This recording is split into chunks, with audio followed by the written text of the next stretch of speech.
people causing all kinds of shit all the time. Fucking sickening already.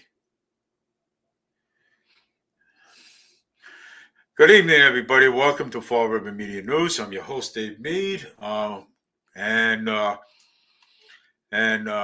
co-host Annalisa. She'll be on just a minute. I got her backstage on a string. And we got a few things that we got a lot of things we're going to talk about tonight, and probably might be a little bit past 9:30. So I don't know. We'll see. So I'm going to bring my co-host on in with me, and let's get down to business. That's what they say, right? Mm-hmm. Yep. You heard that. Yep. You heard that. It's me and you tonight, so it's going to be me and okay. you. Yeah. God, nice and quiet. Yeah. I don't want to say nothing on the live stream, but I sent you a message earlier. Yeah, I said it. He's still talking about me? Yeah, kind of. Oh my God. Yeah, and I told him, I said, look, you got something you said to her, I don't want to hear it. You know, he's got nothing to say. I don't want to hear it either. Yeah, I don't really care. He can think whatever he wants to. Yeah. So he said to me that he tried to tell you that he agreed with you. I don't know. I don't care. Look, I don't mind having a discourse. This is what people don't understand. They take it personally. They get all like, oh my God, what did I say? I'm not like that. You can say whatever you want. Okay. And I did not mean to come across as though I did not agree with him.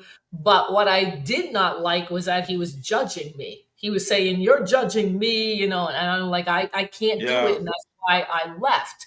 It had nothing to do with his opinion. It had to do with him saying, you're judging me. You're not this, you're this. That's what I don't like.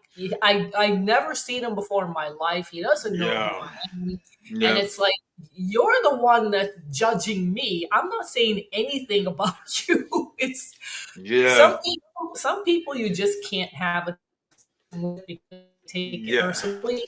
Mm-hmm. Yeah. That's what I found. I mean, I don't know. I don't know what to. And for me, it's like you said, Dave, not to attack or offend or judge somebody. I mean, that now you're going down a path that's like, my wall is up. You don't know me.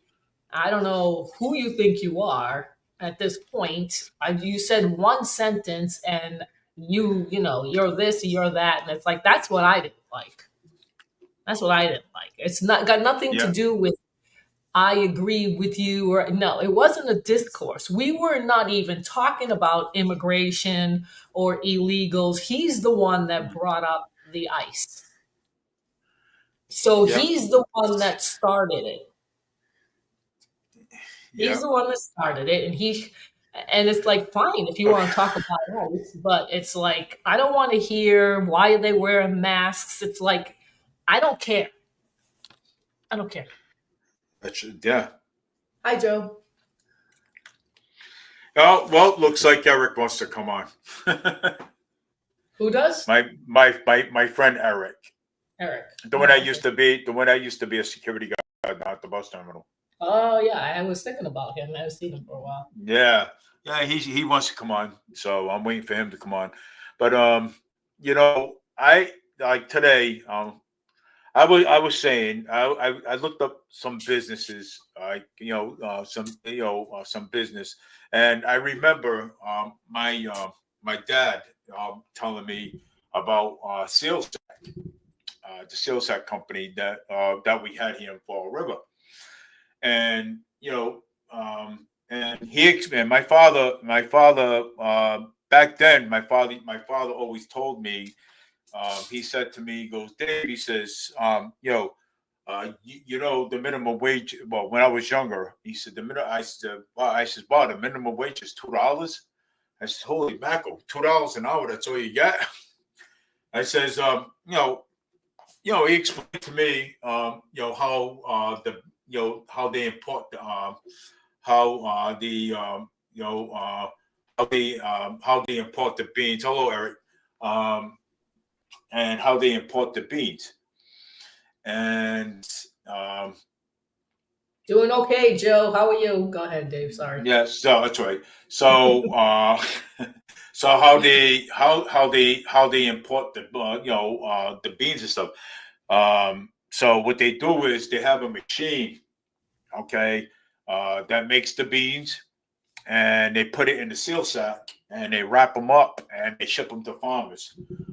They ship them to farmers, and it's like, What, wow. what Beans? Beans? Is that what you said? Beans, yes, beans. Okay. Yeah. So yeah, my father told me that. I says, wow. I says, and he goes, yeah, and he told me what the minimum wage was back then. The minimum wage was like $2 at the time. I says, When wow. was that? And I don't know, a long time ago, That decades ago. was a long time ago. Yeah. Yeah. So and my grandmother used to work for curtain wall factory, Union Mills over here in Fall River at one time. So she would back then that was a union too as well. You know what I'm saying? She used to work for the union over there too. And her and my aunt every morning used to go to work together. My grandmother used to work, and my aunt used to work.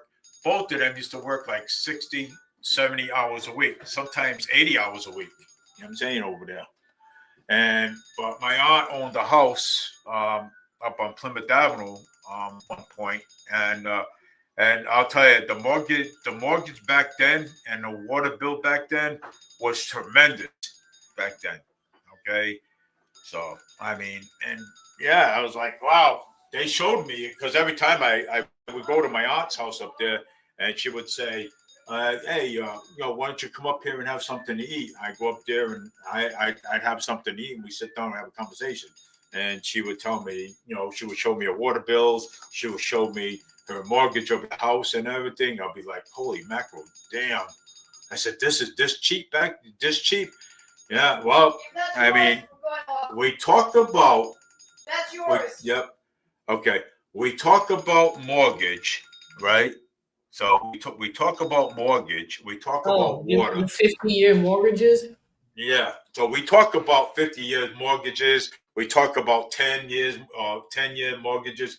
But the 15. mortgage back, yeah. So, but the mortgage back then was phenomenal for what my aunt was telling me.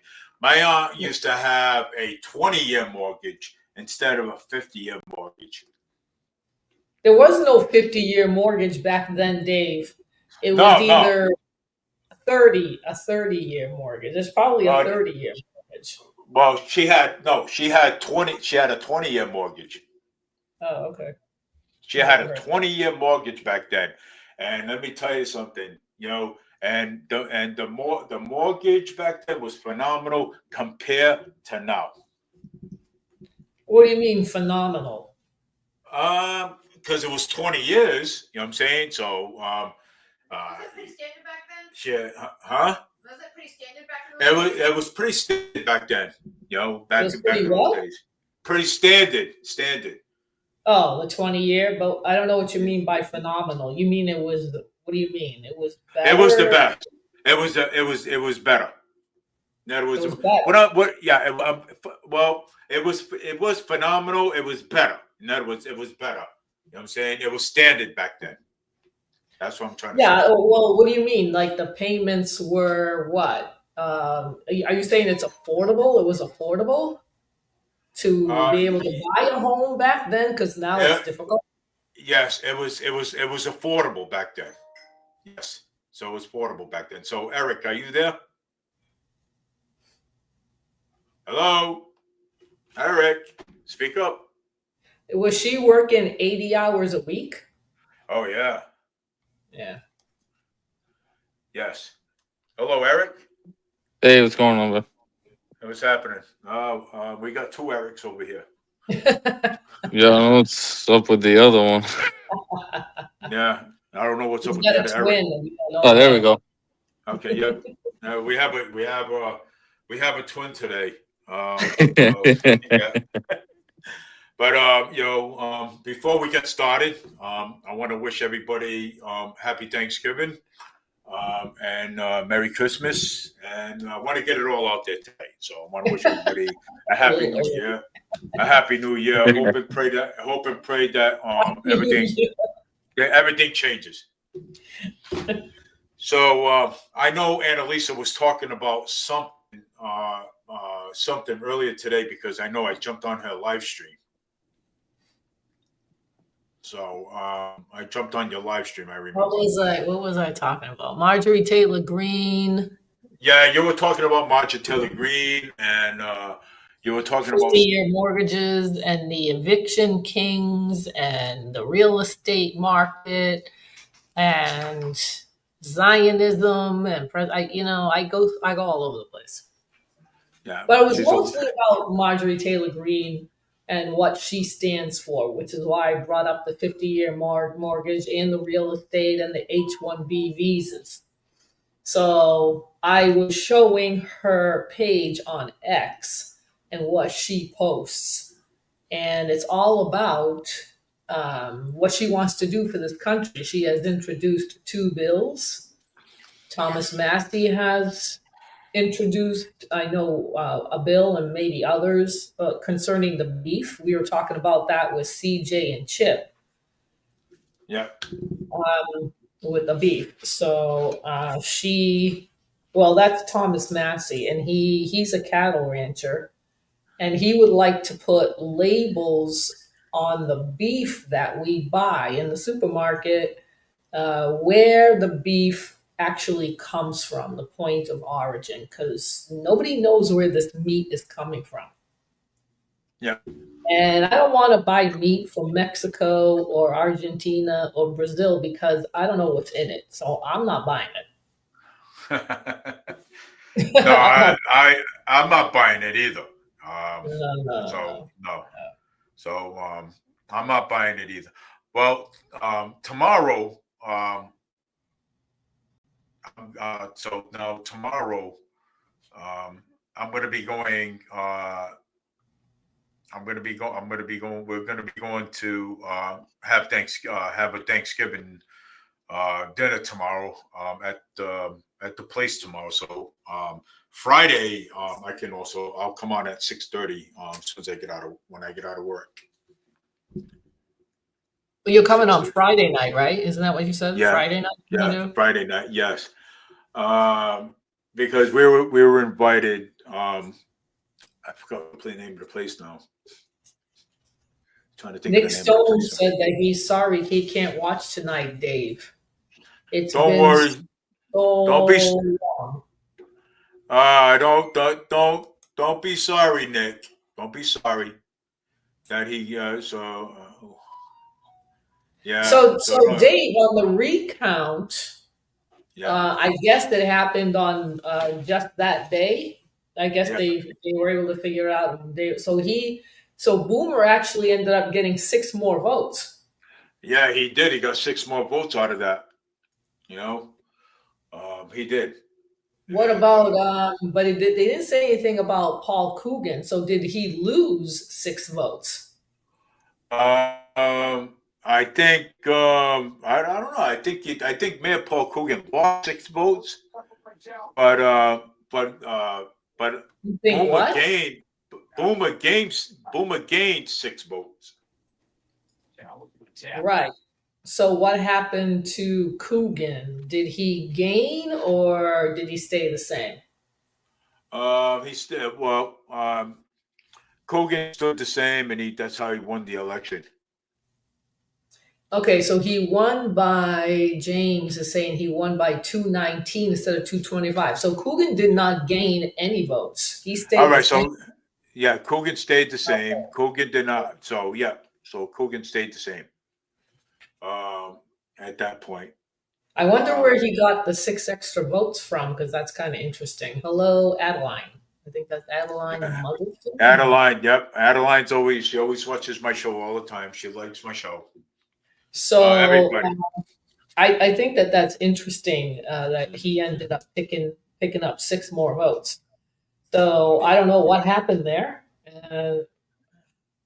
How did they miss the 6 votes? Well, he probably knows how Amaral. He probably knows what happened. I mean, where those 6 came from. They did it. They did this. They actually did this before. At their last election before, they actually did this before. When the city election came up between mayors and city councils, they actually did it before. So, well, no, it said that Fall River hasn't done one in a very long time. No. What do you mean, no? No. Well, Fall River had one time. Okay, when Mayor Paul Coogan and Sam Sutter was colliding together at one point, they had machine screw ups too over there. They had machine screw ups. Even when Linda Pereira ran against Jazel Correa, too, and they had ballots. They had ballot screw ups too. Ballots were going in late. Machines are screwing up and everything.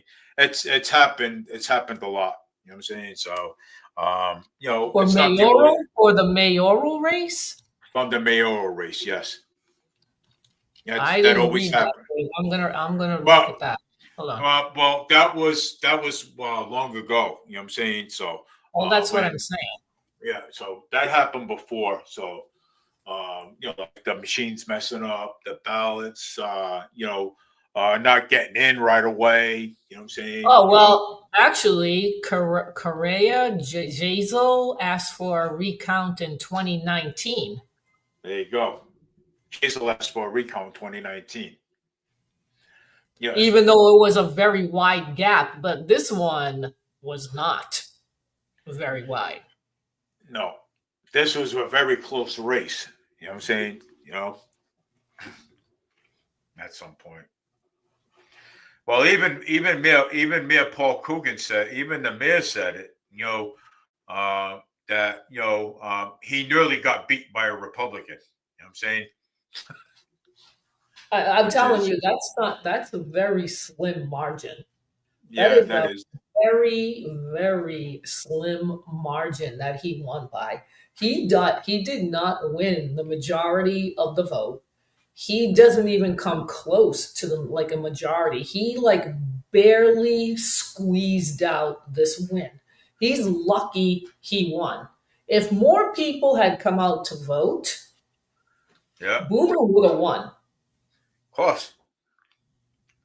Yeah, exactly, James. It's like, can you imagine if 500 more people showed up to vote and say even 300 voted for Boomer, he would have won. Of course. Yeah, absolutely. Yeah. I mean, maybe they would have voted for less than 20%, right? It is abysmal. It is abysmal. But I'm that's very close. And I don't think Paul Coogan is too happy about it, because if he decides, I don't know what Boomer's going to do. I don't think he's conceded. So I don't know what he's going to do, but Paul Coogan has to be going in there shaking his head, like, what happened? He has to be. What just happened here? Hey, David. Didn't Coogan say that he wasn't gonna go again next year because he barely won this vote? Coogan says he's not going to run. He's not running in 2 years. He's not running in 2027 because Coogan almost barely lost against a Republican. So maybe he did lose against a Republican. Who knows? Yes. My thing is I feel like it was too close of a race to even call. I think there were machines did definitely mess up. but I Right. feel like it was rigged down inside when they did the recount. That's just Yeah. how I feel about it. Just Yeah. because of the corruption in the city, I feel Right. like, they should have handpicked people and been like, okay, do a recount. Let's get the right numbers. And I feel like Boomer would have won that. I feel like Yeah, that too. that I wonder about that too, because he, like I said, barely won, and I'm telling barely, barely 200 votes is not a lot of votes. No. Yeah. It's not. It's even with the 20% turnout. Not Well, if more people had showed up, who knows how it would have turned out. well, we were hoping at least a 30% turnout. I'm saying a little bit more than we got. You know what I'm saying? I was hoping a 30% turnout. So Well, that's a third, so yeah. I was hoping. You know what I'm saying? We're lucky. We're lucky. We even got 20%. I mean, look what happened the last time in the last election. Okay. It was more What? than the primary. You had Yeah. less than the primary. You had a little bit more in the general. Yeah. I just can't believe there's so many people out there that actually still don't really vote. Like it's an option. It shouldn't be an option. That's your vote. You should be able to go out there, voice your opinion, and say what you want. Yeah. Yeah. But we But you see. know what? I'm glad that they went out though to vote. The last election from 2023 was only 11%. Oh my God! Yeah. Wow, that's And really that's what I was talking about. The 11%. That was really low at that time. We're lucky we got the 20%. Okay. Oh, of We're course. lucky we got it. But we're the people. Okay. We're the people. We are the taxpayers, right? And and we're just getting. I'm just getting so tired of government. Okay, from mayors to presidents to Congress to the state. Okay, okay. I'm getting tired of these people fighting back and forth. Okay, and not helping us and not doing anything for us. Okay, where well, Donald Trump is helping us out, so I'm going to say that. But I'm getting tired of the government, fighting back and forth all the time. Okay, so while you guys are fighting back and forth, how is that helping us? You know what I'm saying? It's not. So Well, that brings up the point, Dave. Well, they're arguing and we're all struggling. yes, We're all well. struggling because of them. What arguing are you talking about? no, the government, like the mayor or the city council arguing with each other when Oh, we're up here those guys. struggling. They're always arguing. Yeah. So, I mean, if them people are going to continue on arguing the way they do, then something. Look at, we are the people. We pay taxes, so we are the government. Okay, we are the government, and they answer to us. We don't answer to them. Okay, so if we can get the majority of the people, okay, let's have a showdown with the government. I love a good showdown with the government. Showdown? What do you mean? Well, I mean, in other words, hey, look, you know what? We're tired of you. Okay, we're tired of you arguing. We're tired of you, complaining about this and that. But you're not listening to what we have to say. Let me tell you something. You know what, Dave? Like I said before, Boomer did not lose by a lot of votes. Okay. No, he didn't. And Coogan did not win by a lot of votes. So, and if Coogan is saying that he's not going to run in 2 years, then he's not going to give a crap. In other words, he's saying, well, you know what? I might have lost by like 200 votes, but it really doesn't matter because in 2 years, I'm not going to run anyway. Yeah. Good evening, Corey Reynolds. Okay. Yeah. Hello, Corey. So maybe that's true, maybe that's not true, but I think the mayor now, I don't think he can just go in. That is, if he continues with, being a mayor. Let's say he does, and he's goes into his office. I don't think he can do what he did the past 2 years. I don't think it's going to be that easy for him Nope. because 20% of the people showed up. Yeah.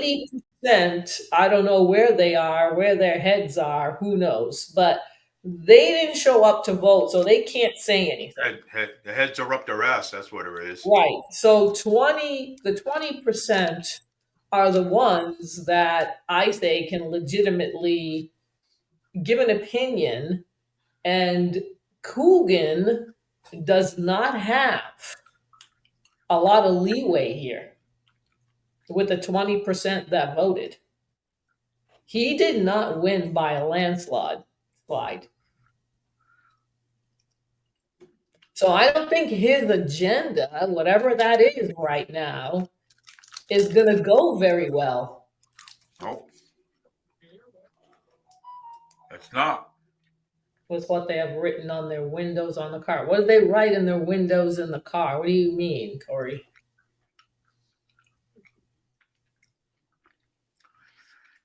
Corey, what do you mean by I am so sick of this person that works at our town office and town here was they have written on their windows and on their cars. So what is that? What did they Tell write? us. What did they Yeah. write? I want to talk about the rent control. Oh my gosh, you guys are going to have a rent control? Oh God. That's exactly Yeah. what Mass needs. That pass will be harder for people to get right. Would be a Oh, he it says to says fight. fight fascism? Oh God. Yep. Fight fascism. Yeah. Wow. Talk about a liberal nut job. Liberal nut jobs, yeah. I mean, some of these people are nut jobs, I'll tell you. And also works at the post office. Well, now you know where that person stands. You don't want that person going delivering mail to your house. And the Bible, out of our laws, hate isn't holy. I don't know where it says that. I don't know. The Bible does not say hate isn't holy. You're making that up.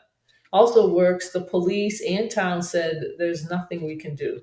No, yeah, well, no, of course not.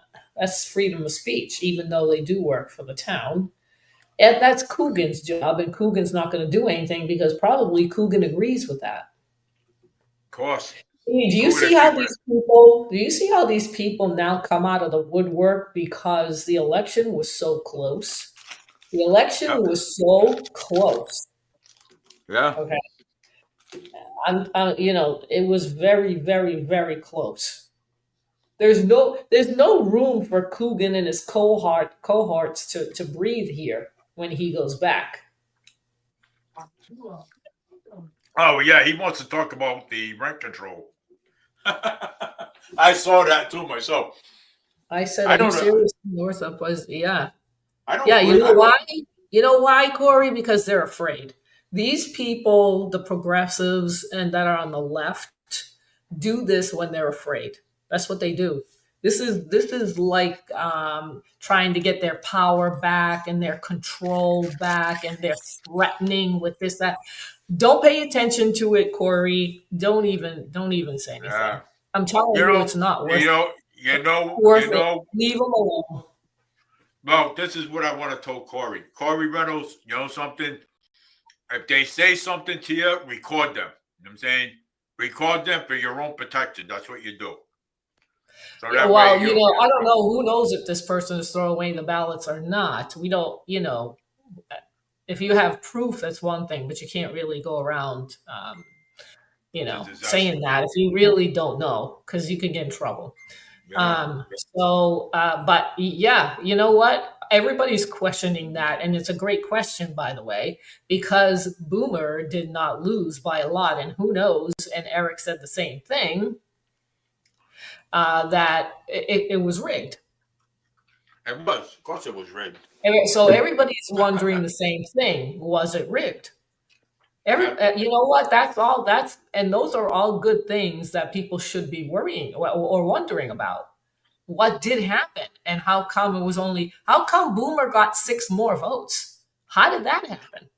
That's a good question. 6 more votes. How did he get 6 more votes? That Well, wasn't not only that, it's just 6 votes. You gonna tell me he only got just 6 votes? There's no Right. freaking way it's just 6 votes.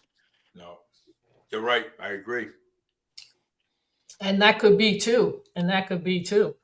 And I'm sure Boomer's thinking the same thing, that it was rigged, because that night he said he was in the lead. So his numbers, what he was adding up, was not matching up with Right. what they were saying publicly. So Yeah, because he I knows. remember Yeah, watching it, and he was in the right. lead in three or four different areas of the city. And then next thing you know, I go on there, and Coogan's in the lead. And I'm like, whoa, that only took a couple seconds. Right. Exactly. Yep. Yeah. And again, I believe you can go to the machines and take a look, because they're not supposed to touch them after a certain period of time. After they've been used, like they were used in this election, they can't touch them. They're not supposed to. They're not supposed to touch them after a certain amount of time. And I don't know. It might be the machines. It could be the machines, because most people ask for a recount, right? But I don't know of anybody that actually goes into the machines and sees what happened. Yeah, something went on there. Well, there's 2 ways they could do it. They could rig the machine so that way it always comes up Paul Coogan, or when they do the recount by hand, people are scratching off and they're saying, "Oh, Boomer didn't get this one, Boomer didn't get that one," but it's Right. clearly scratched in for Boomer. You know what I Yes. mean? So Yeah, it switches the vote. So it could be programmed that the machines might, say, "Oh, here's another vote for Boomer. Here's another vote for Boomer. He's got 10 votes in a row. That's got to stop. right. The next 10 have to be, or 15 have to be for Coogan." They can program things like that. They can do those things. Yeah, they can. So, I mean, it's not just Fall River. I really think this whole thing is going on in Massachusetts. Something is going on with the machines. I think it's the machines, because it's way too easy to manipulate. Machines are way too easy. Well, once before they send the machines out, I'll bet you I can almost guarantee that they fix them. I'm saying right. They're not supposed to, exactly. They're not supposed to touch them, but you don't know. No. But like I said, when an election like this that's so close and the numbers don't match, that like Boomer said, and if the recount, and if the recount gets 6 votes, something's up. Something's up, and it's got to be the machines. Because they didn't find anything with the mail-in ballots. Did the 6 votes come in from the mail-in ballots, or did it come from, the machine? Did the machine make a mistake, or was it done intentionally? That's now you're getting into something else. Now you're talking about something else. Yeah. I don't know. They gotta do something to fix this. Yes. I don't know what they gotta do, but it's like it's federal at that point. Is it? I would assume so. No, because you're voting. Well, it is federal, because now. Is it federal? Well, because when you're voting, when you got the ballots out there and you're having people go out there and vote, I most definitely think it is federal, because no, it's not, because it's not a federal election. No. So then it has to do with the state. So why Yes. isn't that like I feel like it's just rigged because it's the state of Massachusetts. Yes, it To be is. honest with you, I I agree. feel like it's the whole state of Mass. Like Annalisa said before, it's the whole state of Mass. It's the Yeah. whole state. Yeah. Yep. It is. Because it's a liberal state. We live in a liberal And- state. No, it's got nothing to do with it. It doesn't matter. You know, you got to follow.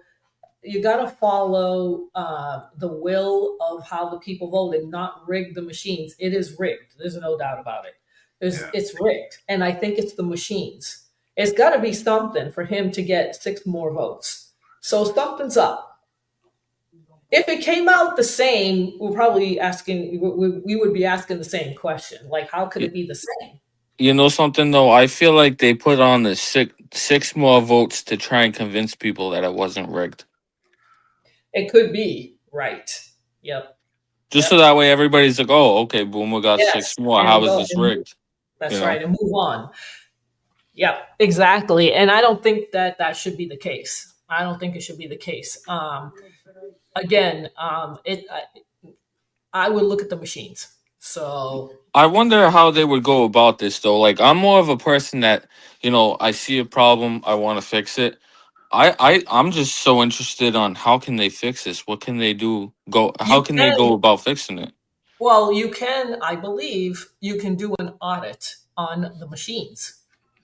Huh. Okay. So if you look it up, I believe that can be done. So you can go look into the machines, and like Dave said, that is if they haven't touched it, because you're Right. not supposed to. Because you're not supposed to. Soon after the election, there's supposed to be a time frame where you do not touch the machines after an election. Well, even then, even when like they're preparing the machines, I wonder if there's Right. like somebody or Mhm. something that can actually be there and watch Sure. the people with these machines. Well, you know what? If they're on Coogan's side, they're not Well, going to do it. that's- They're going to rig it. They're going to rig it. That's what I'm saying. They're either getting paid off or they just don't like Boomer. Right. Or anybody for that matter. It didn't have to Well, be that just- too, yeah. Yeah. Yep. Well, this is, there is a lot of people, you know. There is a few people that, you know, there is people that like Boomer, but there's also people that didn't. You know what I'm saying? So I'm Oh, not of gonna- course. Where you Right. put in your votes, majority of the people that are sitting there are for Paul Coogan. You can actually tell that because I believe at one point Boomer did say that the people that were there were pretty nasty and they didn't want to see Boomer win anything. You know what I Well, mean? well, because they vote, because they probably work for the city. That's why. Yeah. That's the No, reason. makes But sense. He did not get don't say that he got the majority of the vote. He didn't. Don't say that. Right. 80% didn't even go out and vote, which just goes to show you that they didn't like Coogan either. Or Right. they just think that their vote doesn't matter because it's rigged anyway, like somebody said. So Right. a lot of people that I talked to when I was running said that they just didn't think their vote mattered. Oh, of course, That's yeah. usually the consensus. That's usually what it is. It doesn't matter. And that's what we need to put out to people. Just Right. because you think your vote doesn't matter, you should still go out there, put in your vote. Because had they done this, it would have been harder for them to rig. If they had it right, if they had these people that think that their vote doesn't count, if they had gone out and write in someone, even if they didn't like Boomer, and write somebody in, that would have taken the vote away for Coogan. Of course, yeah. That would have taken it away. Well, Boomer did But they mention didn't even something. show up. Boomer did mention something that there was some writings. There was a majority of the writings too. So Boomer did mention that. What did he say about that? Boomer did mention that there was I think 19 write-ins. That's not a lot. It's not a lot. Nah. Yeah. I think that's what. Well, isn't I'm that ass- funny? Well, yeah, that's not a lot. 19 is Right. not a lot of write-ins. But if you Well, had more people show up to vote and they didn't like Coogan or Boomer, they could have written somebody in. That would have taken the vote away from Coogan. I wouldn't doubt that my name got written in there. Who knows? Like who? I Yeah. mean, we don't. We weren't there inside the recount, so I don't know what Boomer saw. You know what I mean? Like, I don't know what he saw or his team or whoever was there. They both had to show up, I believe, with their team. Yeah, boom, but you know something? I saw corruption right there, so no question about it. I saw corruption. Well, everybody's saying that, but where's the corruption coming from? It's got to Exactly. be coming from probably inside, I would say, City Hall. Logically thinking about it, it seems like it's coming from City Hall. Something funky is going on over there. Well, if you think about it, look at everybody in City Hall, right? I'm not gonna say look at everybody because, like Right. Booma says, like I say all the time, not everybody in there is corrupt, but Right. majority is corrupt, and you can actually see what we deal with on a daily basis. So Right. tell me that our votes aren't being changed. Right. You know what I And mean? and that's the machine. And That's the Annalisa, machine. Annalisa, you couldn't see, you said it better than I did What? about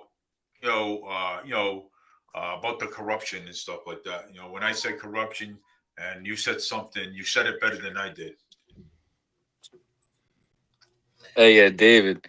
So today I was on Facebook. I don't know if you saw it on Booma's page, but I sent it to you just now on Messenger. Oh, It was on Boomer's page that I guess Fall River and the Fall River School Department were clashing over the $5 million. And they don't know where it's going. oh, you just sent me What do you something. mean they don't know where it's going? Wait a second. He said you sent it on Boomer's page, right? Oh, I sent it to your messenger on Facebook, Let me go find it. Hold on. so you could probably share it out to Annalisa so she can see it too. Let me find it. And Boomer on the comment section said I called it, Oh, all right. which he did. He did call it. Oh, that's what he was talking about today on Chip and CJ when he came on and said, I didn't know what he was talking about. But, oh, that's what he Right. meant when he said Yep. I called All it. right. Oh, okay. All right. Did you see where I have the AI? Like I made an AI me being in the studio. Hold on. So James said some people told me Coogan would win every precinct. Wonder how they feel now. You know, this election proved that Coogan is getting unpopular. Not that he's getting unpopular. He is unpopular, and he doesn't get that. He publicly said that the low turnout is because of voter apathy. It doesn't matter. You didn't win. Coogan didn't win by that much. Whoever Dave, showed up. I sent it to your personal Facebook messenger. All right. Let's do it again. Dun, dun, dun. Let's get right into. I have several. Oh, there it is. It just came through now. Okay. Let me see this. Let me share this. James, we're going to get into that rent control ballot question because I think that that's very, very, very interesting. Okay, Annalisa, I just sent you something. Oh, Okay, yeah. Yeah.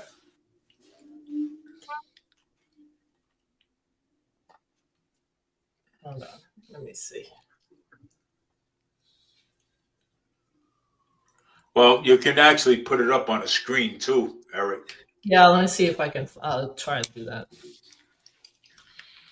Anything you got, put it up on a screen. So, well, I mean, pertaining Fall River, I really don't have that much. Okay.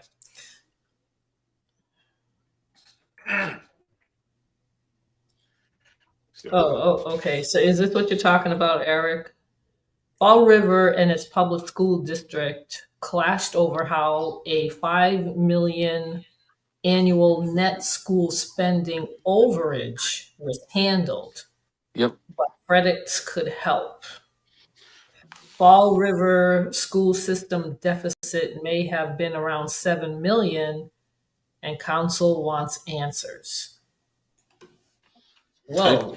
Wow, that's a lot of See how much crap changes. I'm just gonna say it like that because we got some different people into the city hall as far as like city council and stuff like that, and they want answers. Can you imagine how it would have been if Boomer got in? He would have found out all these answers right away. right. Well, this is what they're worried about. Okay, this is what they don't want because of the corruption, right? Yep. Correct. So maybe this rigging that I probably happened, I would say, on the machines to make sure that Coogan got back in, so that this stuff doesn't get exposed, because Right. they knew Boomer was going to expose it, and they don't want to expose. But you know what? It's going to get exposed. Oh yeah, of course. Yeah, because he didn't win by that much. That's why. Well, not only that, we got some different people in the city council and all over. You know what I mean? So a lot of stuff's gonna change And it should. as it should. Yeah, correct. No, correct. Yeah, as it should. Well, You're right. again, And that's also why I'm going to be running in 2 years, because I personally want to know the answers, and I feel like everybody in the city of Fall River should know the answers. We've got what do we have to hide? You know what I mean? These people have been hiding stuff for I don't know how long. right. What are you going to run for? For Well, sure. Eric, what are you going to run for? Mayor? City council. Oh, good. All right. Yeah, I'm gonna start on the low end, get my foot in the door. You know, show people what I'm about, and then from there we'll go up. Yeah, the sooner the Great. better, probably. The Of sooner course. the better, yeah. Yeah. So I mean, we got who we got there for what's the new city councils we got there now? I think we have we have a couple of new city councils in there. Okay. All right, let me see. I couldn't get it from the Herald because I had to subscribe. So I am going to share what I found, what I did in a search, and what they said about it, because I'm not really familiar with it. So let's read it. Hey Dave, didn't Chris Peckham get in for city council? That's the one I was talking about. Yeah, see, that's why a lot's changing, because Chris Peckham wants to know answers. There you go. There you go. Okay, so what does it say here? The clash between the Fall River City Council and the school committee over the $7 million lease agreement for the former Atlantis Charter School is a significant issue that has garnered attention. Oh, it's a charter school. The school committee's decision to use surplus funds from the 2023 education budget to prepay part of the lease agreement is a strategic move to secure the property for the school department. The Fall River Redevelopment Authority's approval of the purchase of the building and the subsequent lease to purchase opportunity is a testament to the collaborative efforts between the city, government, and the school department. The lease agreement, if successful, will allow the school department to expand its pre-kindergarten program and renovate classrooms, addressing the growing demand for educational space in the community. Does that sound right? That sounds right about right. Is that what they're talking about? That sounds about right. Yeah, I feel like that's what they're talking about. So they're talking about a lease agreement. Is that what this is the big hullabaloo about the 7 million? They want to prepay what, 5 million to the lease agreement? I feel like that's what they're talking about. I have to dig more into it, but I just read about that a couple hours ago anyways. So they're clashing over the lease agreement and how much money they want to put into the lease to pay it down so that they have more control over what to do with the building. Right. And that sounds like a a Paul Coogan scheme right there. That is, well, of course it is a Paul Coogan scheme right there. Why not? So, I mean, so that's coming from the school committee, and now the city council, who does probably the budget, is wondering, asking questions. Okay, that's that's good. I think that's good. Let me see. James says on the rent control, San Francisco tried, it didn't work, and it doesn't work anywhere. New York too. Rents there doubled. That could be a mass by 2027. The government telling landlords what they can and can't charge. Eric for City Council 2027. That council needs new members regardless of party affiliation. well, I mean, the rent control. The rent control, it's not going to work in here either. I mean, it's not going to work here either. If it It's didn't not. work in, it's not. I mean, it's crazy. You know what I'm saying? No. How is it going to work? I said it's not. It's not going to If work. there's Even rent control and then all the expenses go up and they can't raise the rent, people are going to be on the streets. that's what we're worried about. And these Yeah. people are out, and these people are out there fighting for rent control. It's like, what the hell? Why you Yeah, guys in fighting for rent Massachusetts, control like he for? said. Yeah. I mean, I would, yeah. these people are socialists. They're communists. They are like a welfare state. They want everything free. They don't want to work for anything. They don't want to be a part of anything. They don't want to get involved in anything. They just want everything handed to them. Well, that's what I was just gonna say after you were done, because I want to cut you off. Everybody expects everything to be handed to them nowadays. That's what people have grown. This is how society is nowadays. We need to change that. We need to put change out there, and it's going to be tough. Yeah. But that's why I'm doing what I'm doing. I want to be in city council. I want to try and make these changes for the city of Fall River. It is going to be a Just- disaster. It's going to be a disaster if it passes. But you know something? We were just talking about the elections just a little while ago. If people don't smarten up and go to the polls, these things are all going to get in. These Of things are course. all going to get in. Yeah, because nobody's sitting there. Nobody's opening their mouths. Nobody wants to fight it. Yeah, if 80% or so are not going to vote, this crap is going to get in. Yeah. Exactly. Because even President Trump said it, too big to rig. You got to get out and vote because it's just going to be too big to rig. People don't understand this. I don't think people understand this. Well, and that's what happened with Yeah. Coogan. It was he thought he could rig the election. First of all, second of all, he thinks that he'll get anything and everything he wants because everything gets handed to him. Mhm. Second of all, and third, look what happened. Not many people came out to vote for him, so now he's sitting there crying. Right. So he's not going to go in next year because he knows he's going to lose. And you know who else wants to run? You know who else wants to run for mayor? Carol Fiola. She wants to run for mayor. Oh God, no! Ken- Oh God! Oh, Ken my Fiola's wife. Come on, imagine what a disaster that would be. If That'd he's be- We'd be in more of a crap show than we are now. right, There should be another Coogan. I think at that point, Dave, I might have to run for mayor if Boomer doesn't do it. Well, the Boomer Yeah, I doesn't think run for you mayor, need to Eric, have- man. You got to get in there. You got to run for mayor. I think you need to have more candidates for mayor. Yeah, that's true. We did. Because- How many did we have for this year? How many candidates did we have run, Dave? We had 1, 2, 3.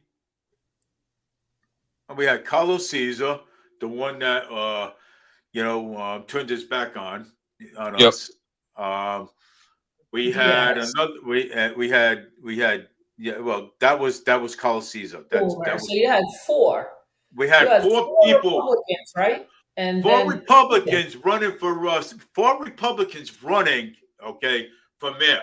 Okay, 4. I mean, Dave, I said this before, and Eric as well, both of you. In Fall River and everywhere else in Massachusetts, the Democrats, the incumbents, never have anybody else running against them. Ever. Yep. Yep. Ever. So Paul Coogan's votes all went to him in the primary and in the general. You got it. Exactly. You said it. Four said it. candidates, four Republicans. All right. So three were basically got the votes. Okay. And Boomer came out on top. Right. But the two others got votes as well. You're splitting the vote. If it was only Boomer, he would have won. He would have Oh, won. of course. Yeah. Hands down. If Boomer was the only Republican candidate on the ticket during the primary, he would have gotten all those votes and he would have beaten Coogan, and Coogan would have been sweating bullets at the general. Well, you see, that's what I wanted to happen. I wanted to just be Boomer and three other Democrats, because you know damn well Boomer would have won this. Right. Boomer would have won. Absolutely. It'll never happen. You people, you know what? In Massachusetts, you have to understand that the Democrats will never have another Democrat opponent against them. Maura Healey will not have one. She's the lone Democrat. And how many Republicans are running? Three. Exactly. Yep. That's going to split all the Republicans' votes three ways. And she's going to get all the Democrat votes, and she's going to get on top. Watch. She's going to get on top. The Republicans and the GOP, the Mass GOP, are the ones that don't do anything about this because they're part of the Uni Party. And that's another problem that Massachusetts has, is the Mass GOP. They're nowhere to be found. Nowhere. Nope. They're nowhere. And you're gonna get the same thing over and over and over again in every election. You are gonna have 2 to 3 Republicans run against one Democrat, and the Democrats are gonna win. Of course. And the Democrats are going to win because all the votes will go to one candidate while the Republicans are splitting it three ways, which is happening again right now in Massachusetts. Yeah, I'm afraid that might happen. There's not one candidate. I don't understand. Why can't there be just one candidate running for Republican? One. And that will go up against Maura Healey one-on-one and see what happens. I would love to see that. One Republican and one Democrat going up against Maura Healey. One Republican. Not three, one. Rent control also disincentivizes property developers from building. Of course. Yep. Lower taxes and getting rid of ridiculous zoning laws will lower the rent. Don't know why people refuse to see that. They refuse. Yeah. I mean, this is another problem where people don't understand how the system works. This is another issue. Yeah. It's ridiculous already. I mean, you know, unfortunately, what everybody sees is, I think he got set up by the fellows because they hate each other. I don't see why Democrats won't want people like John Powell, someone who is an extreme. Well, they want extremes now. This is their base. The Democrats are now extreme. The moderates are nowhere to be found. They might be there, but they don't say anything. They're cowards. And so the big mouths are taking over. The extremes are taking over. Just like in Mass. Look at Ayanna Pressley. Look at Michelle Wu. Now Maura Healey is getting to be that way. There are a lot of radicals in Massachusetts. Even Elizabeth Warren and what's his face? The other senator, what's his name? Ed The Markey. surprise. I'm just trying to. Well, you got Ed Markey. Markey, that's it. Thank you. Ed Markey. He's another screwball. They all are. They're all out there on the left because that's who Plus. they're appeasing to, the left. And what's going on with the Epstein case? I mean, I've been hearing a lot about that stuff, man. I've been watching it. I've been following it. I talked about it the other day. It's not a case, Dave. It's not even a case. Yeah, the Epstein. Now, what's going on with that? The files, not the case. The files. Well, I call it a case, but it's not a case. Somebody's going to go to jail. So, but what's going on with it? Well, they just the House and the Senate voted to release the files. Yeah. And now it's going to go to President Trump's desk, and he says he's going to sign it, which means that they're going to get released. The files are going to get released. And I just read not too long ago, I forget who's going to do it. They're going to set up, I believe they want to set up like a website where only the files will be there so people can go and read it. I'd like to see whose name's on that. No, but it's going to be redacted. You're not going to see. You're not going to see, like, there are a lot of victims mentioned, and they do not want to have their name out there. No, I'm not. I want to see who was involved. You know what I'm saying? The victims, I don't want to see their names. I want to see who was involved. Okay, I want to see who was involved with that. Okay, I want to see. They might show. I don't know what they're going to show, Dave, but I have no idea. I don't know, but I know that one Democrat, I think Larry Summers, left. He resigned because he had communication with Epstein, so he left. And you know something? And the reason why he also probably left because he knows that his name is on it. That's probably why he left. Well, yeah, that's right. Yeah. It's out there now, exactly. And another congresswoman, a Democrat, I think, who's still there, also corresponded with Epstein, but they told her she was okay and that she wasn't going to leave. Wow. Okay. But you know what they said though? You know what Mike Johnson said?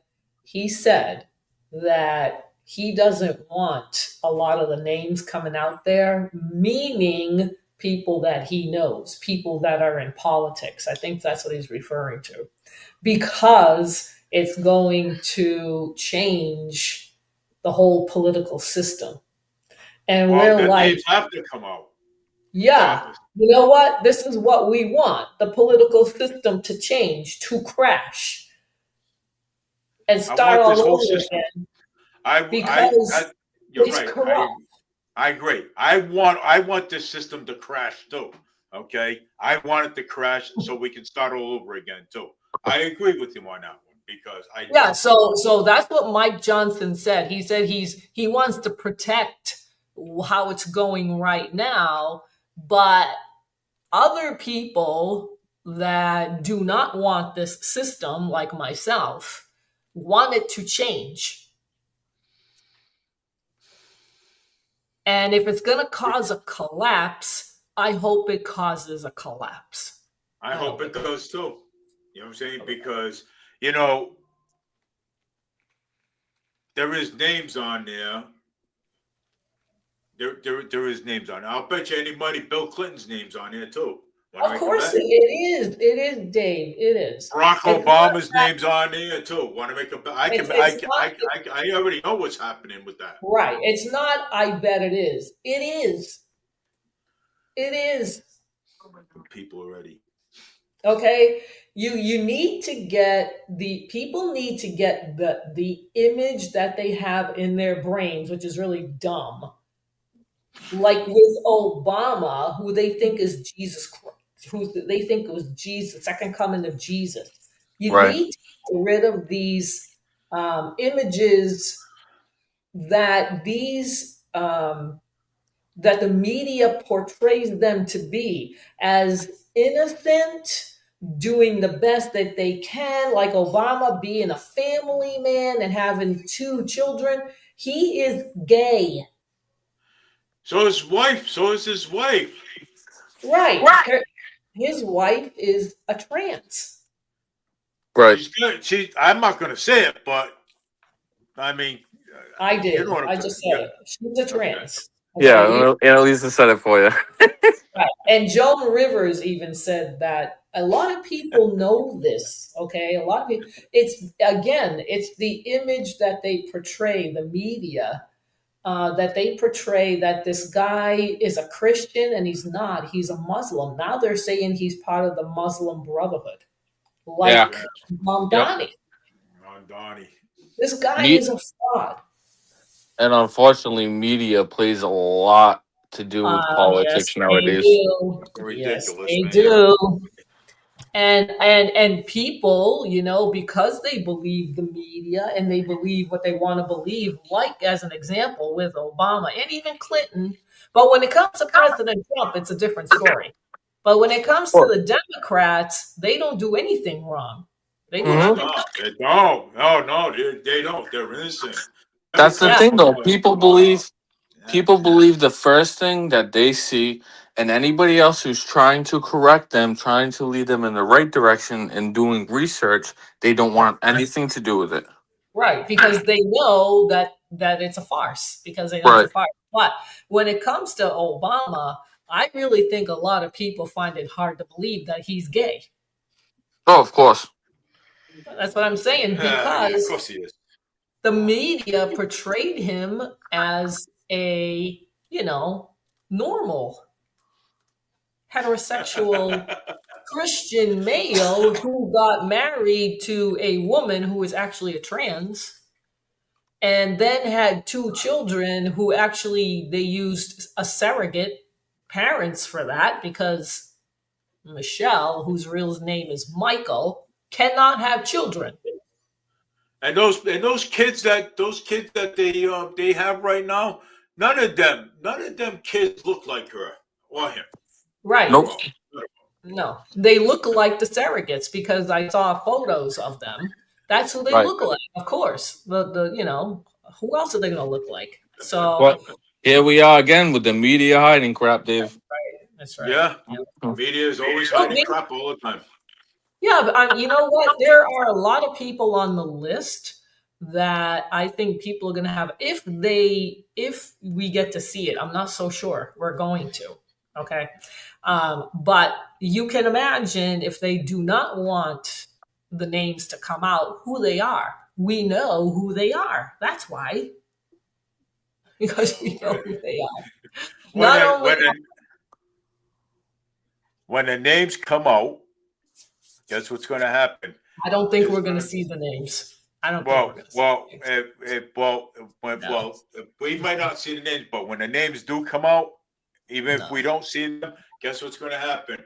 There's going to be a lot of arrest warrants out for some people. Right. I don't care if I see them or not, but I want justice to be carried out. I don't care if you have evidence against them, then you need to charge them and arrest them and put them in jail. Okay. I don't think it's going to happen. I really don't. I don't think it's going to happen. I really think President Trump said, yeah, okay, because he knows what they're going to do. They already know what they're going to do. Yep. Jake Bradley said Bill Gates is on a list. Yeah. Yeah. I'm telling you, there are a lot of celebrities on that list. There are a lot of celebrities. Oh yeah, of course, man. Bill Gates. But again, the problem is, say like I innocently went to a Epstein party. I didn't know it was an Epstein party. Okay. And a friend of mine says, hey, Annalisa, I heard there was this great party over whatever on Fifth Avenue or whatever. Why don't we just go? Then I'm like, oh, okay. You get all dressed up and dolled up because you're going to meet whatever, right?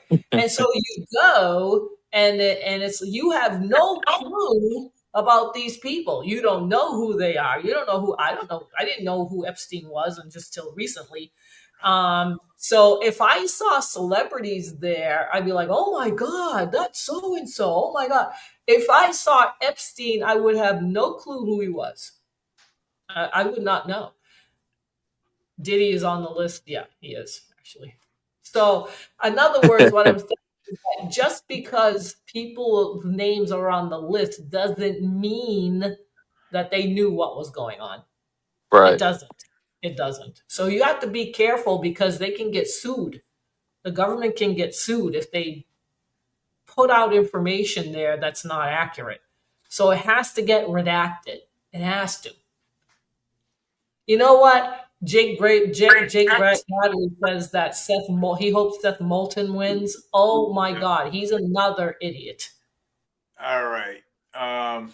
We're on YouTube because it says here they're having trouble this being my stream being on Facebook. So just leave it alone for now. Yeah, Okay. we're having trouble. They're having trouble with it. So All right, let me yeah, they're having trouble with go it. Fine. here and get rid of the screen. Yeah, just leave it on. Just leave it on. What do you call it? On YouTube for now. Yeah, because it says here we are having trouble streaming to Facebook, but this may be on issue to Facebook ending. It's possible that the stream was ended to delete on Facebook. We'll keep trying to let you know if it is resolved. So please check Facebook to ensure the stream looks okay. So yeah, so they're having problems on their end. So, but it's fine. I'm going to vote for John Deaton for Senate. Who's John Deaton? Oh, he's ran for Senate before, so. Instead of Seth Moulton, I would never vote for Seth Moulton. I would never vote for the Democrats again. I would write in somebody if it was only if I wouldn't do it. I wouldn't vote anyway for a Democrat. I would never. But there's nobody there. The problem in Massachusetts is that there's no Republicans. Oh, he's a Republican. John Deaton is a Republican. Oh, okay. Yeah, he is, and he's lost before. I think he's run for governor or something. No, he's not running. He's running for Senate. Yeah, he's running for Senate. And where's the Mass GOP? They're going to be nowhere to be found once again. Of course not. Yeah, they're going to be nowhere. They're going to be nowhere, and Seth Moulton is going to win because nobody goes out to vote. It's the same story all the time. And I never see the Mass GOP push for people to vote like right now. What's happening, President Trump next year, he's going to hold rallies so that he can get the base energized to go out and vote because they're not going out to vote like what happened in the Northeast, like what happened in New York and New Jersey and how the Democrats won. Right. Yeah. I just want Markey out of there. Yeah. But he's going to go. He probably will go. And if it's any indication of how the voting patterns go in Massachusetts, Seth Moulton is going to get back in because the Republicans have no help. The Republicans are nowhere to be found. I'm talking about the Mass GOP. They're nowhere to be found. They don't help their candidates at all. They're a uni party. They're a uni party. And it's ridiculous, yeah. If people don't go out and vote, this pattern is going to happen over and over and over again. And you know what's going to happen too? Because if this pattern keeps repeating itself, at some point, some governor and it might not be Maura Healey, or it might be, they're gonna say, well, you guys aren't gonna vote anymore because 80% of the people do not go out and vote. And it's always the same ones, the Democrats, that win. So there's no point in you voting anymore because nobody shows up.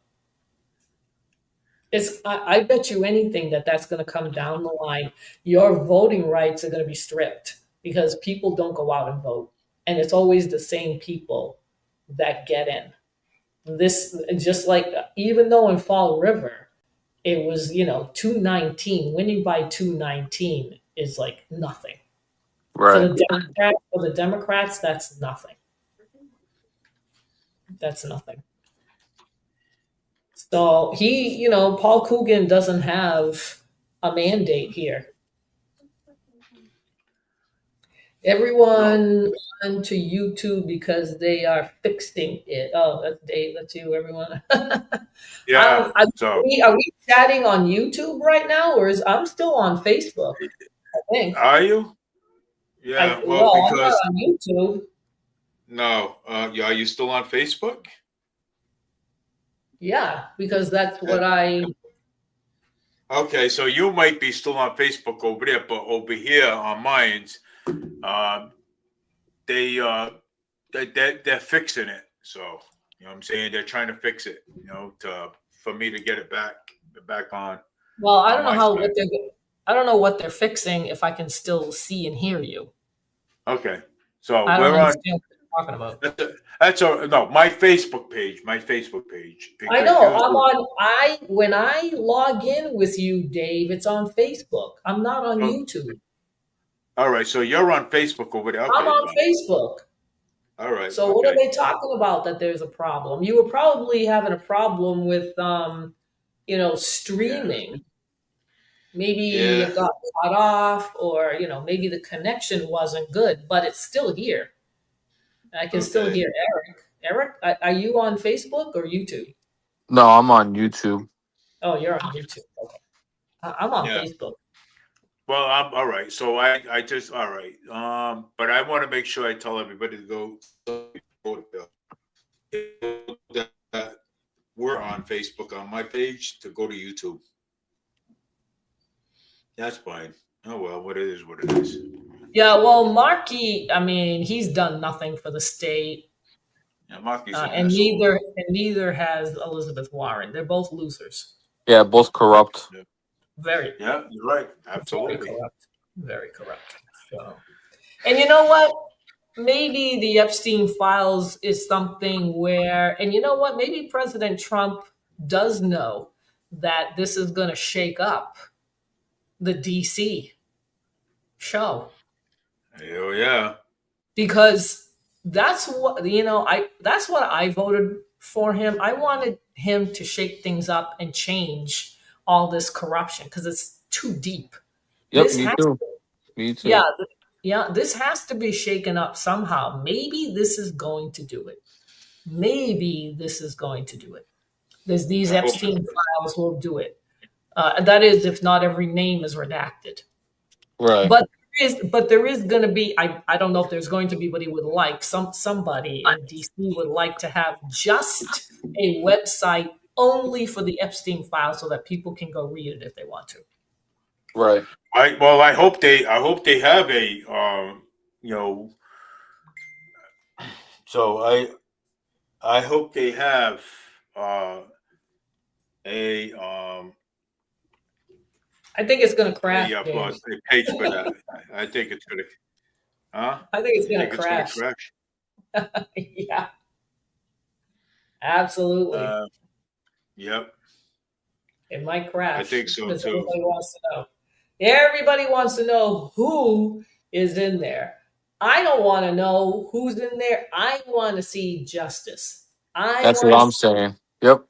Yeah, I want to see people get arrested. I don't want to gossip about anybody and make up all these assumptions that they did this, that. I don't care. I just want accountability in the end. Right. If you have the evidence that they did what they did and it was illegal, then you need to arrest them. Lock them up. That's right. Lock them up. That's it. That's all. But and President Trump said this is more of a Democrat issue than a Republican one.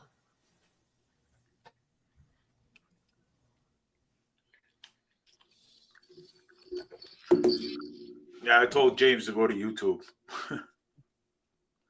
Transparency and well, I think they are being transparent right. Well, now they are with the They're gonna Epstein files. they're gonna But start getting accountability parts soon. right, I now hope. we gotta Right. get the accountability Transparency. part. That's what we. Transparency. That's what we need. You know what I'm saying?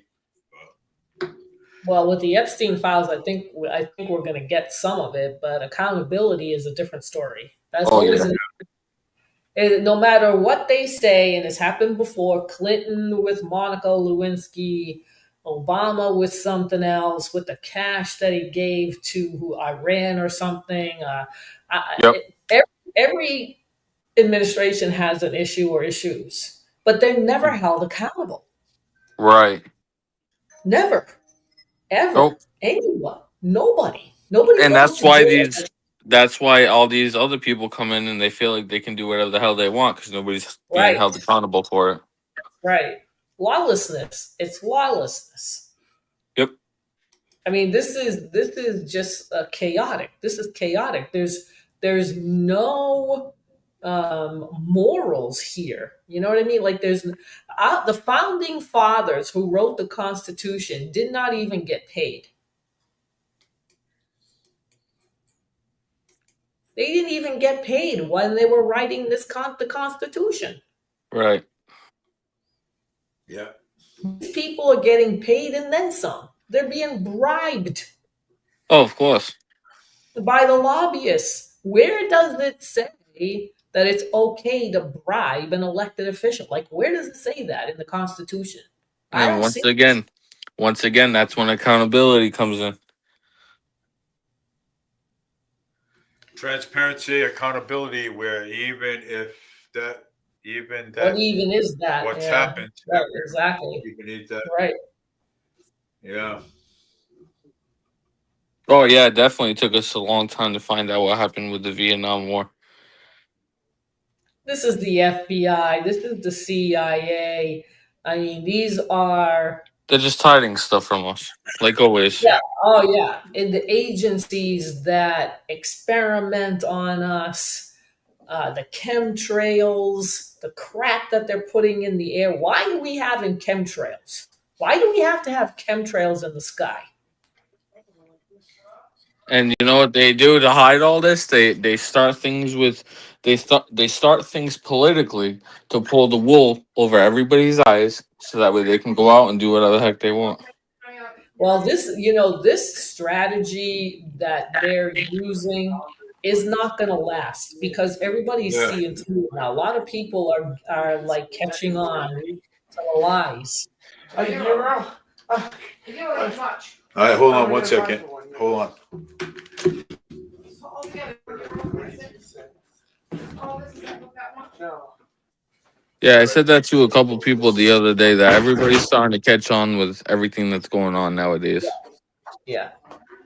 Yeah, I don't think it's going to be that easy for the politicians to do what they have been doing for a long time and get away with it, like what's going on in the Gaza Strip. Our money, our taxpayer money going to Israel Yep. to fund what they're doing. Like we want to know, where is our tax money going? Exactly. Yeah, we want to know now. We want to know. And Oh, we it's- want to know all of that. That's right. It's And a lot of money going away. that's right, that we can use. And we're $38 trillion in debt. 38 trillion. And Yeah. the Saudi Arabian the prince that was just here the other day,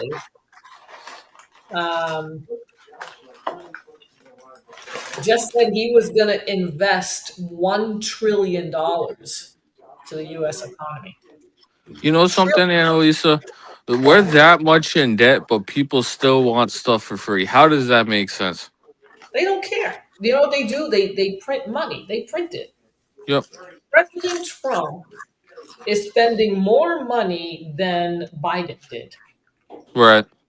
And that big, beautiful bill, even though it has a lot of things in there that are good, but it runs up the deficit. Right. And so that's why Thomas Massey voted against it, was because it was going to raise the debt. And that's what it did. That's what it did. Hey, I'm waiting for my $2,000. Dave, come on. Why are you waiting for $2,000? Because I'm waiting for it. Because I Why? need it. So I can pay Yeah, bills. what are you going to do with $2,000 in Massachusetts? It's going to last you 2 days. I'm gonna send that back and tell them to fix the roads and fix all the damn problems around the city. Yeah, I like my $2,000. I can pay bills too, you know? So somebody said about the $2,000, I feel, Scalise. Scalise said that he would rather pay down the debt than send the money out. I agree. Yeah, I You need- agree with that. Yep. You got to pay down this debt, not pay out. Stop. They're making it worse. That makes it worse. It does. It does. Not only does it make it worse, it makes it worse for people that are on assistance, government assistance, and making them dependent on the government to help bail them out. Right. This is dangerous to me. Okay, this is the welfare state. And this is how socialism and communism get to flourish, because the communists are going to supposedly take care of everything for you. They're going to have grocery stores for you, so that when you go in there and there's no food, you think you're going to pay $1 for a can of whatever. You're going to pay $1 for a loaf of bread, and it's not there. Right. You guys are going to be starving. You're going to be starving because the food is not going to be going to city-run grocery stores. And It's these are not. the things that people don't think about. No, because they're so used to SNAP benefits. They're so used to all these benefits that they get on a timely basis. They get to use taxpayer money, go to the grocery store, get whatever the hell they want, because nobody tells them that they can't get junk food, with taxpayer money. I don't have food stamps. So I pay cash. I'm saying the ones that do. I'm saying the ones that do. And I'm sure I that know. there are plenty of people that really do need it. That's different. But you know what? There's so many people on SNAP benefits that don't need it, because I saw the videos, and so did a lot of other people, and so did the course. government. And guess what? Now they have to reapply. Now they're changing everything about the SNAP benefits. Yep. And they should. Exactly. And that's the way it should be, because now people can't actually sit there and just be like, okay, I'm getting free stuff. Right. You know what I mean? They actually have to look at it now as, oh, damn, they're gonna make a phone call with me to see if I have a job. If I have a job, they're gonna take it away. You know what I mean? Well, So, but the new guidelines that President Trump came out is you do have to work if you have SNAP benefits, you have to have a part-time job. You have to be. oh yeah, of course. And that's Okay. good. Yeah, but Well, I mean, unless of course you're like disabled, like you can't walk or you can't use your arms or something like that. That's totally different. But as far as if you can actually do a part-time job with probably like 4 hours, 5 hours, I get that. I understand that. 4 or 5 hours a day, 20 hours a week. That's like part-time. Right. I'm sure that they have talked to the people. I'm sure who they mean are the ones that are using it and abusing it. Oh, of course. That's like the people. That's like the people in housing that have 4 kids, and the 2 adults have jobs, and they're working really hard. They're stacking their money, and they're just living for free, basically. Right. And the illegals are doing that as well. Right. The illegals are another drain. The illegals are a very big drain in Massachusetts and in other liberal cities. and sanctuary states and cities, it's another drain. Right. I mean, this is a problem, and it's a problem that the Democrats created. So I remember I don't remember the USS Liberty, but I did read up on it, and it sounds like that Israel would do that. Yeah. Israel always has excuses for saying that they didn't do what they did because they didn't know it was an American ship. That's so full. They're so full of baloney. It's not even funny. It's so funny. Yeah. Well, But the Talking about- Red Patrol too. I can't believe that that's going to be going. You're going to vote on that next year. Don't forget about ICE. Old ICE declared them as a sanctuary state last year.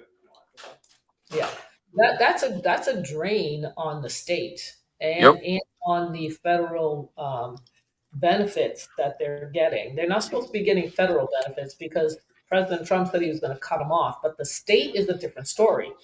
Maura Right. Healey is giving money to the illegals because it's a state thing. It's not federal. So she can do that if she wants. But that means the taxes are going to go up because they're not getting federal funding for it. And that's exactly what people are missing out on. They say, oh, okay, we should be supporting these people that come in. First of all, you're an idiot because they're not even legal here, so you shouldn't even be supporting them. Number two, they don't realize the more that they support them, the more taxes come out of our pockets. Exactly what you said, Annalisa. And Yeah. what do people want? They want taxes to go down. It's not going to happen. It's Yeah. not going to happen. It's not. That's what I'm No, saying. it's not. And that's what I'm saying when people don't understand how this works. This is so basic. And it's not only that, people put out the resources for people to research this. You can literally go on Google and ask Google about this, and you will know all the answers about it. It's just people don't want to do the work. People don't want to hear the truth. Well, People if they don't. don't want to, it's going to hit them in the face, and they're going to be out. People don't. They don't know the truth. People don't care about the truth. Okay, people want to hear what they want to hear, and that's it. Exactly. They hear what they want to hear, and when someone goes against it, that's when it's a big battle. Well, that people are saying that that's the indoctrination of the schools, and we are producing. Some people are not very bright. We are producing socialist, communist kids that come out of the school system. And I've been saying this for the longest time now. They don't teach these things in school anymore. Like the history of World War I, World War II, the Great Depression, stuff like that. They don't teach that in school anymore. And I know they don't because I ask kids all the time, hey, do you know about Pearl Harbor? And they don't know anything. They don't even know the name of they don't even know the name of the war. You know so why? It's like because that's called cancel culture. Yep. That's communism. And I say it all the time. My father used to tell me all the time, go to history class, learn history classes. Same thing with all the other classes.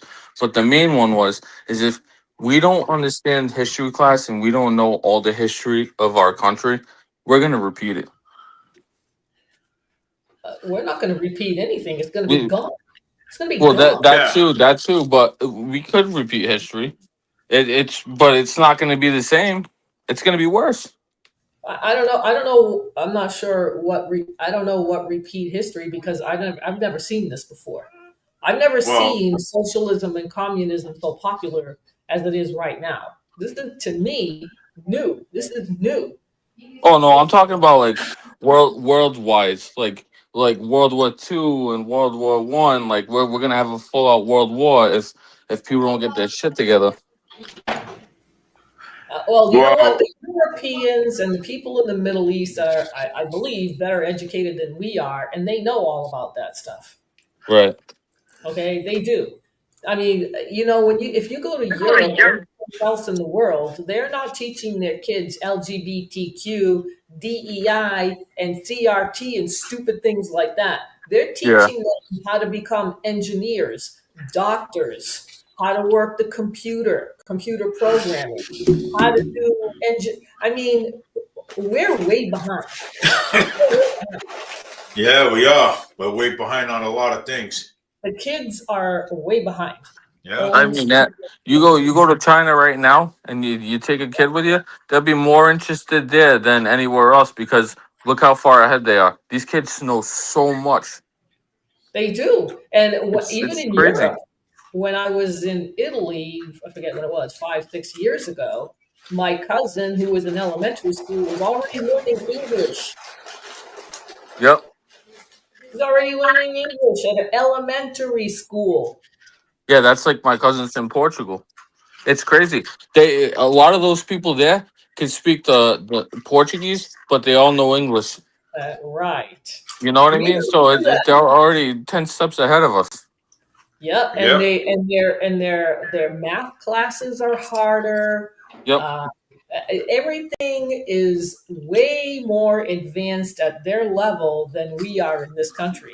And somebody just read, it was a Chip and CJ on their program. He read that even though Massachusetts, they say, still has a good educational system, they're finding a lot of holes in it now. It's not as good as it used to be. The kids, after post COVID, their reading and their math have gone down. So they're not up to par either like they once were at one point. You know, I'll say this, Annalisa, okay? The thing I do agree with the Massachusetts school departments is they have great trades. If you go there for a trade school for They have plumbing, what? construction, well, if you go for a trade like plumbing, construction, mechanics, you'll be able to get a job out of that. But as far as the learning side, like you're talking about now, I don't agree with anything they're doing. I didn't hear what you said because something happened. So, but there, what I'm saying is I don't think Days, that noise, stop. Not on my end. Yeah, you're with that crunching in the bag. Why can't you hear anything now? No, I can't. Thank you. Okay. Oh, come on, man. Like you That's don't feel loud. your face? It's loud. The crunching. You know what you should do? Put it in a bowl, and you can eat that way. But I can hear the bag because you're putting your hand in it, and it's really loud. Uh-oh. Jealous. Oh, so Annalisa, as I was saying, the No, trades. go ahead. I like the trades, Oh, the like trade. the plumbing, the electric, the construction, the mechanics. I agree with all that. It's teaching them at a young age that hey, you come out with a trade, you go into a trade in the real world, you make all the money, you'll be able to support your family. I like that, but the education side, I don't know what they're doing anymore. But you still have to have the basics, even if you're Right, going to do a trade. You right, have to know your math. You have to know like geometry. You have to figure out how to read exactly, blueprints to put electrical wiring in or a plumbing right. system in. You still have to know these things. You have to have the basics, and that's what I'm talking about. When I The was doing basics. construction, I Yeah. can't tell you how many new people came in that didn't Yeah. know how to read a tape measure. How you gonna do construction if you don't know how to read a tape measure? That's right. That's You know what I right. mean? Hmm. That's what I'm It's saying. insane. Where's the basics? These are just basic things that you need to know. And President Trump with H-1B visas, and that is the foreigners coming in, because this country is not like we were saying before. The school system, some are good and some aren't. Right. Okay. And so I don't think we're producing enough students when they graduate to be employable in fields that are high tech. I forgot what Boomer said the graduation rate was. But he said it was a less number in Fall River. It was so low for the graduates that exceed. That succeed after they get out of high school. Right. It's insane. So They're never that's going to another thing you got to work on. You know, Eric, Eric, the poverty cycle just stays where it is. right, People are not going to move out from Fall River, and families are not going to improve because education is not important. right, And we talked about it with CJ and Chip too. Now, where I'm from in Swampscott, and I'm not saying it's better, but just to show you the difference. I mean, education is a big deal. Education was a big deal. right, Okay, they push the kids to go to college. Now it's up to them what they want to do after they graduate. Some go to trade school, some go into the military, but most of them do go to college right. because that's what they're being told and pushed to do. If you don't have the family, I'm not talking about the school, I'm talking about the family, the parents. If the parents don't care what happens to their Exactly. school, then they're not going to care. The kids are not going to care because they don't have to study. The parents don't care. Yep.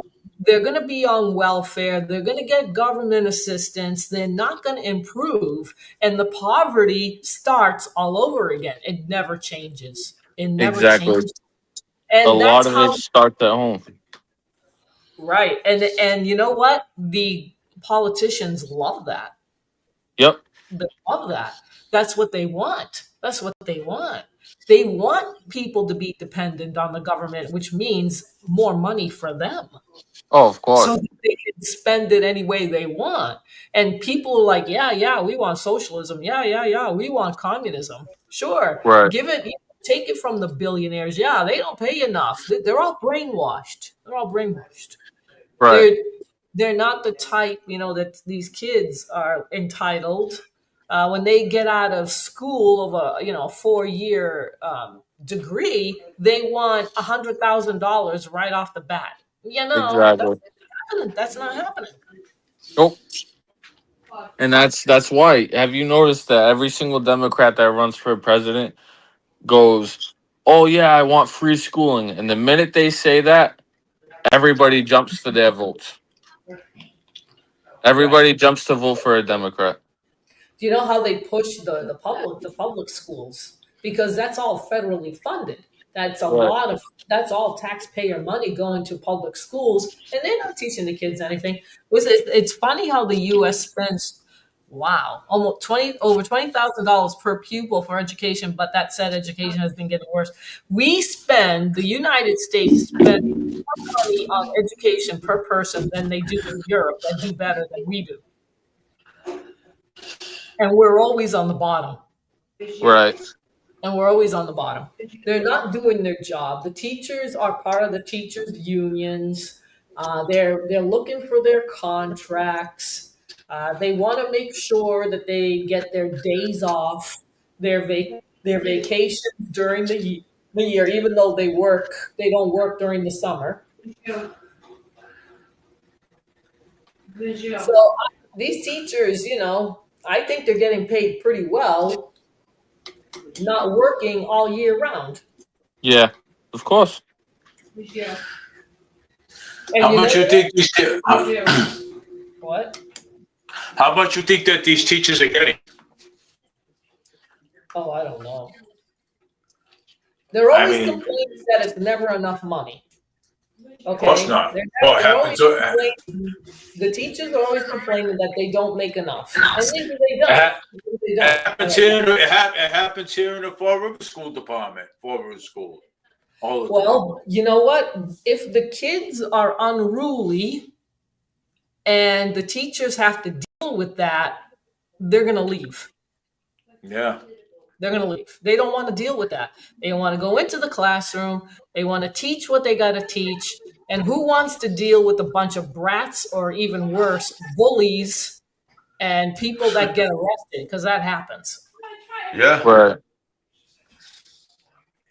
It does. It happens, man. Again, This all comes from the home.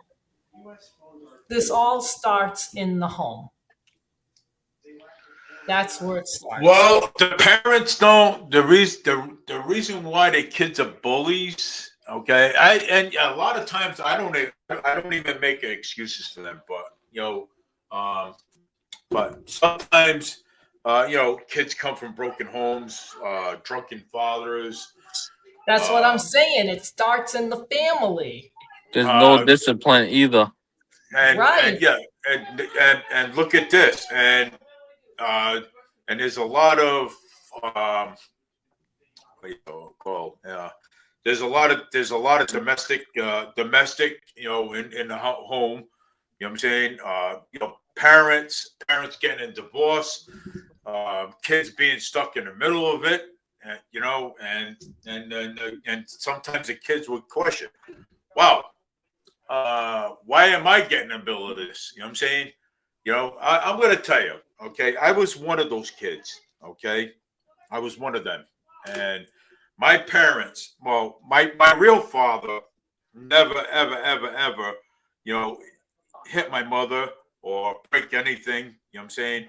But for some reason, my mom, got a divorce from my father. And what happened there was then my mother started going out with somebody else. And then later, after he got done being used to being around the house, doing things, he used to treat us nice. He treated us nice. He used to tell us to go out and, hey, look, if you go out and pick and get me a whole bag of cans, I'll buy them off you. Okay. That's how my stepfather was. Okay. He used to pay, because we were little kids back then. And he used to pay us like, if we came back with two bags of cans or 3 bags, he'd pay us like $10.50 a bag, $10.50. So because he was a guy that liked to pick metal, metal and stuff, and and sell it.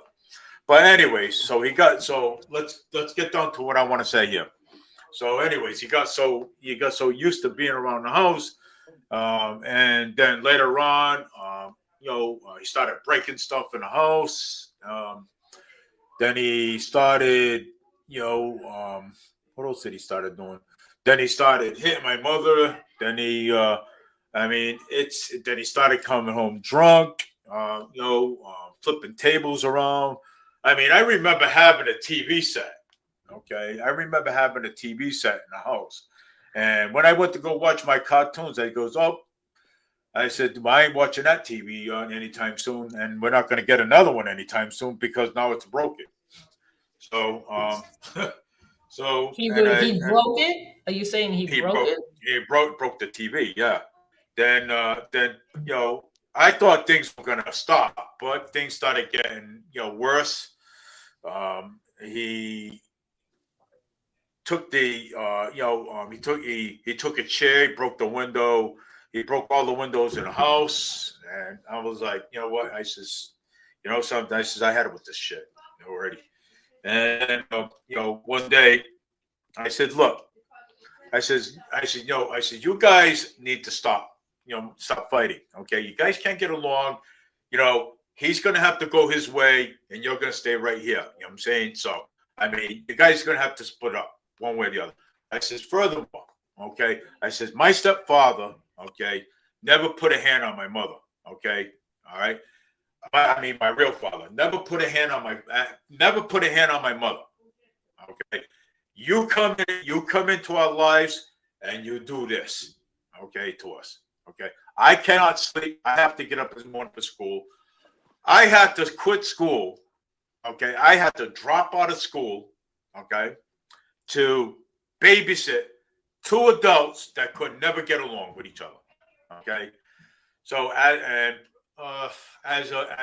18 years old, I went out and got a security job. I come home. There comes my stepbrother. He comes in. He's driving down the street drunk. I'm like, oh my God. I said, what the hell? I said, none of this shit's ever going to fucking end. So, and I'm like, okay. I said, here comes my stepfather, he's already blasted already. He comes to the house. He says, "Where's your mother?" I said, "My mother went out shopping, child. She'll be right back." Then he flips out, starts breaking stuff in the house again. And I'm like, I said, "Look, you know what?" I said, "I had enough of this." So, and later, my mother gets home, right? And now it's 3 o'clock in the morning. I said, "Look," I said, "I got to get to bed. I got to get up to school in the morning. I don't want to deal with this shit anymore." Okay. So he started again. I gets up. I said, "Look, you know what?" I says, "I'm sick and tired of you, and I'm sick and tired of you. Okay. Both of you are fighting again. Okay. And I've already explained that if you can't get along, split up." So he hit my mother again. So honestly, I said, and I'm like, okay, you know what? It's 3 o'clock in the morning. Now Why he's didn't you picking call on the me. police, Dave? Why didn't you call the police? Oh, I didn't have to. Now listen to this. So, and later, and then now me and him is fighting outside. Okay, at 3 in the morning. So he's throwing punches at me. I gave him a roundhouse. I kicked him in the face right up against his own truck. I said, "You know something?" I said, "Look," I said, "Dude," I says, "You know something?" I said, "Stay down." I said, "You're drunk." I says, "You need to go to bed. You need to sleep it off." Oh no, he didn't want to. He actually still wanted to actually come at me. I said, "Dude, the police are gonna come and they're probably gonna arrest everybody." You know what I'm saying? So the police. So I looked up the hill. This was on Whipple Street many years ago back. So I looked up on it. I looked up on the hill. I said, "Oh, it comes 6 cruisers coming down the street." I said, "See what I just see what you did?" I said, "Look Yeah, what but you police didn't are." call the police. Somebody else did. You didn't call the Someone else police. did. Did your mother call the police? No, somebody else did. Yeah, that's So what I'm saying. Okay, this is okay. I know whenever that happened a long time ago, but um, when the family situation is like that, the kids have a very hard time. yeah. They have a very Hey, hard I know that firsthand. I used to work at a hospital doing security, and I used to work with children from all ages. I'd say probably about from around 8 to 18. A lot of them used to come in from abusive families. They used to come in where their parents used to be drunk or high or whatever the case may be, and I used to have to work with them. I and then on top of that, back to what we were saying about the troubled kids, we used to get troubled kids all the time that used to come in there, and their parents used to discipline them, not by like hitting them or anything, but by taking things away, trying to get them to understand that they need to do the right thing. So what do? They come to the hospital. They say their parents are trying to discipline them. They don't like their rules, right? And then here comes our job where we have to try and set up um so that way they know the right things to do. We need to set up a coping plan for them. It's kind of like we're babying them so right. that way they can go home and try and do the right thing but come back again because they don't want to do it. You know what I mean? So Yeah, Yeah. so my point is the parents set rules, the kids don't like it, what do? They run somewhere else. And it's just an you evolving circle. so I grew up. Um, okay, my parents came from another country. My parents came from another country, and they do not use rules in the house. Oh, There's no such thing. mine either. No. Right. So the Europeans raise their kids differently than they do here. I can say that firsthand being Portuguese. Right. And Yeah. me too. Portuguese. So yeah. 72%. So if um it was mother and father. So I had the mother and the father, and they, my father took his responsibilities seriously. He did not drink. He did not get drunk.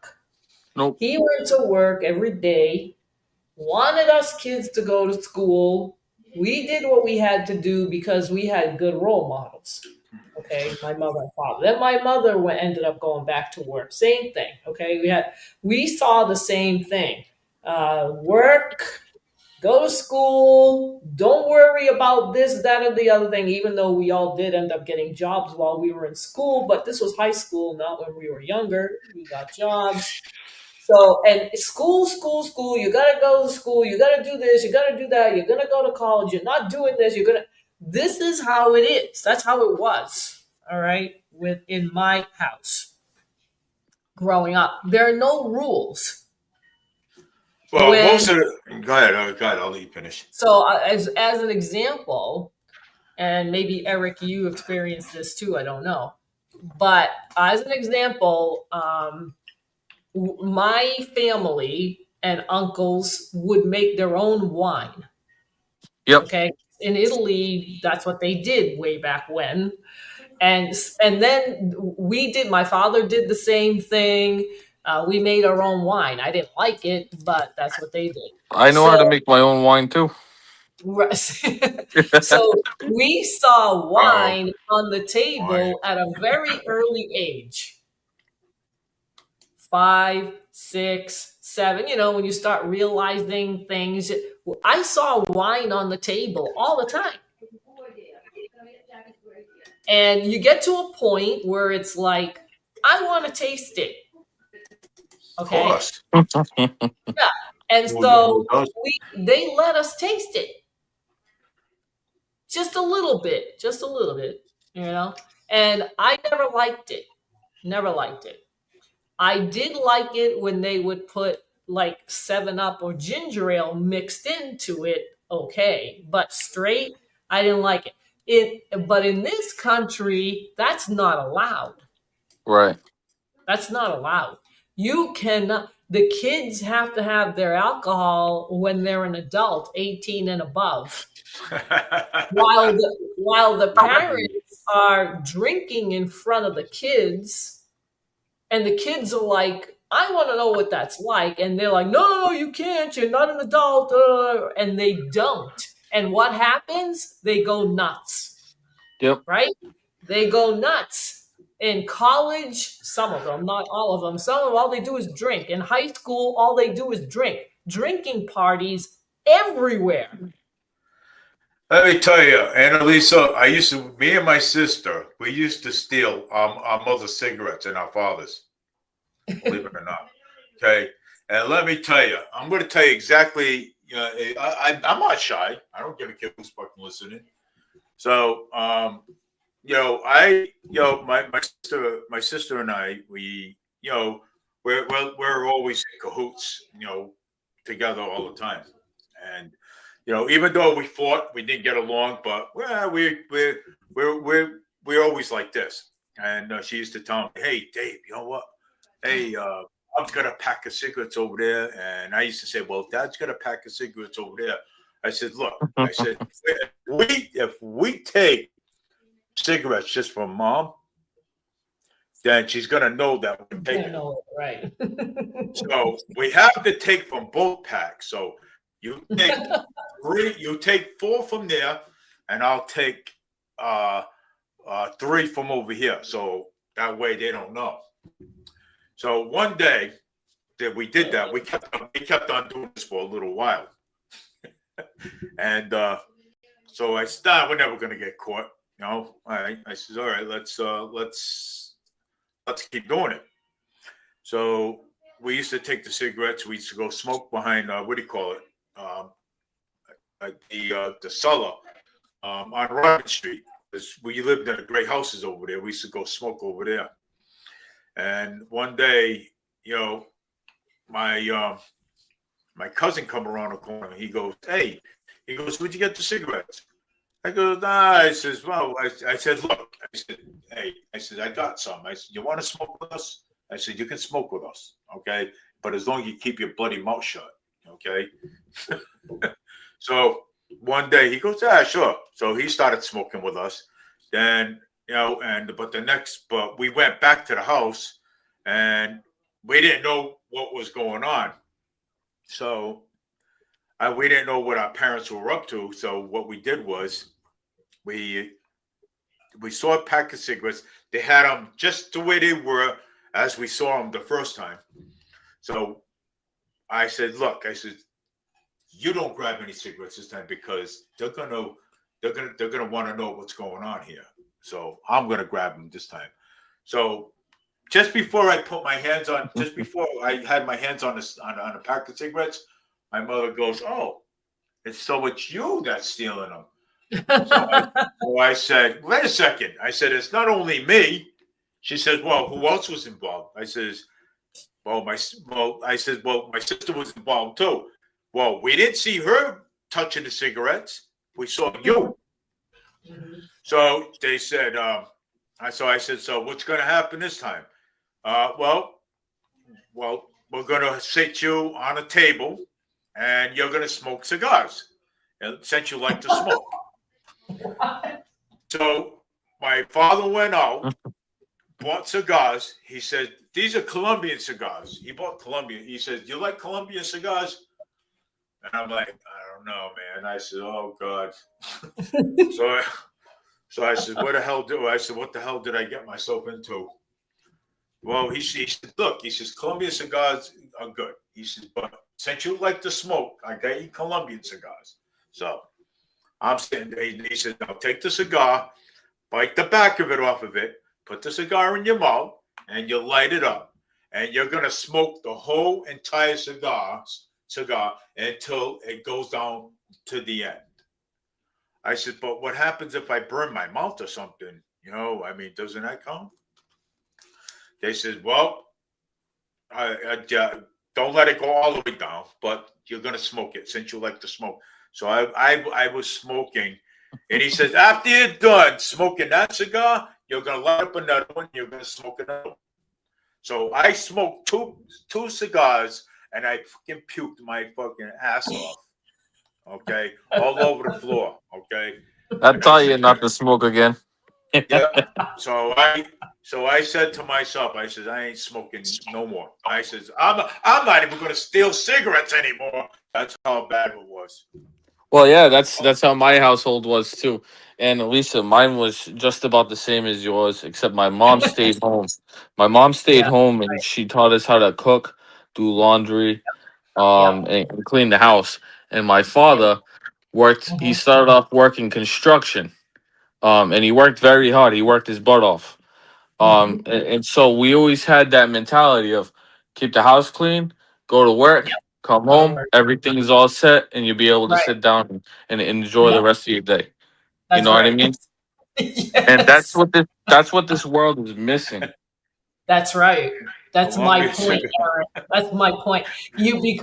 Because you have, and I'm not saying, the way the Americans. I say that because I'm a first generation. Okay, so you see the differences. You see the difference between how the American culture is and the European one. What is this about? Cuban cigars are considered the best in the world. JFK even bought Damn, 1,200 Jabe, Hey, you hey, consider well, Cuban I cigars? heard that too. I think Dave knows because you smoked two of I know. Hey, look at James. I Colombia. know. I smoked two of them. I them. puked my So, guts up so after.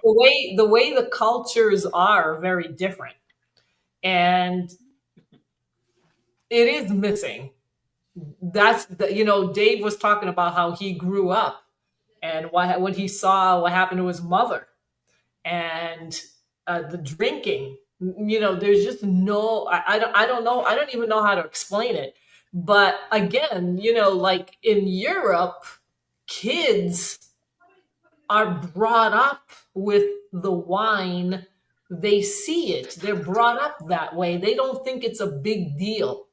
It's Right. not a big deal That's how I was having. brought up. I tasted the wine.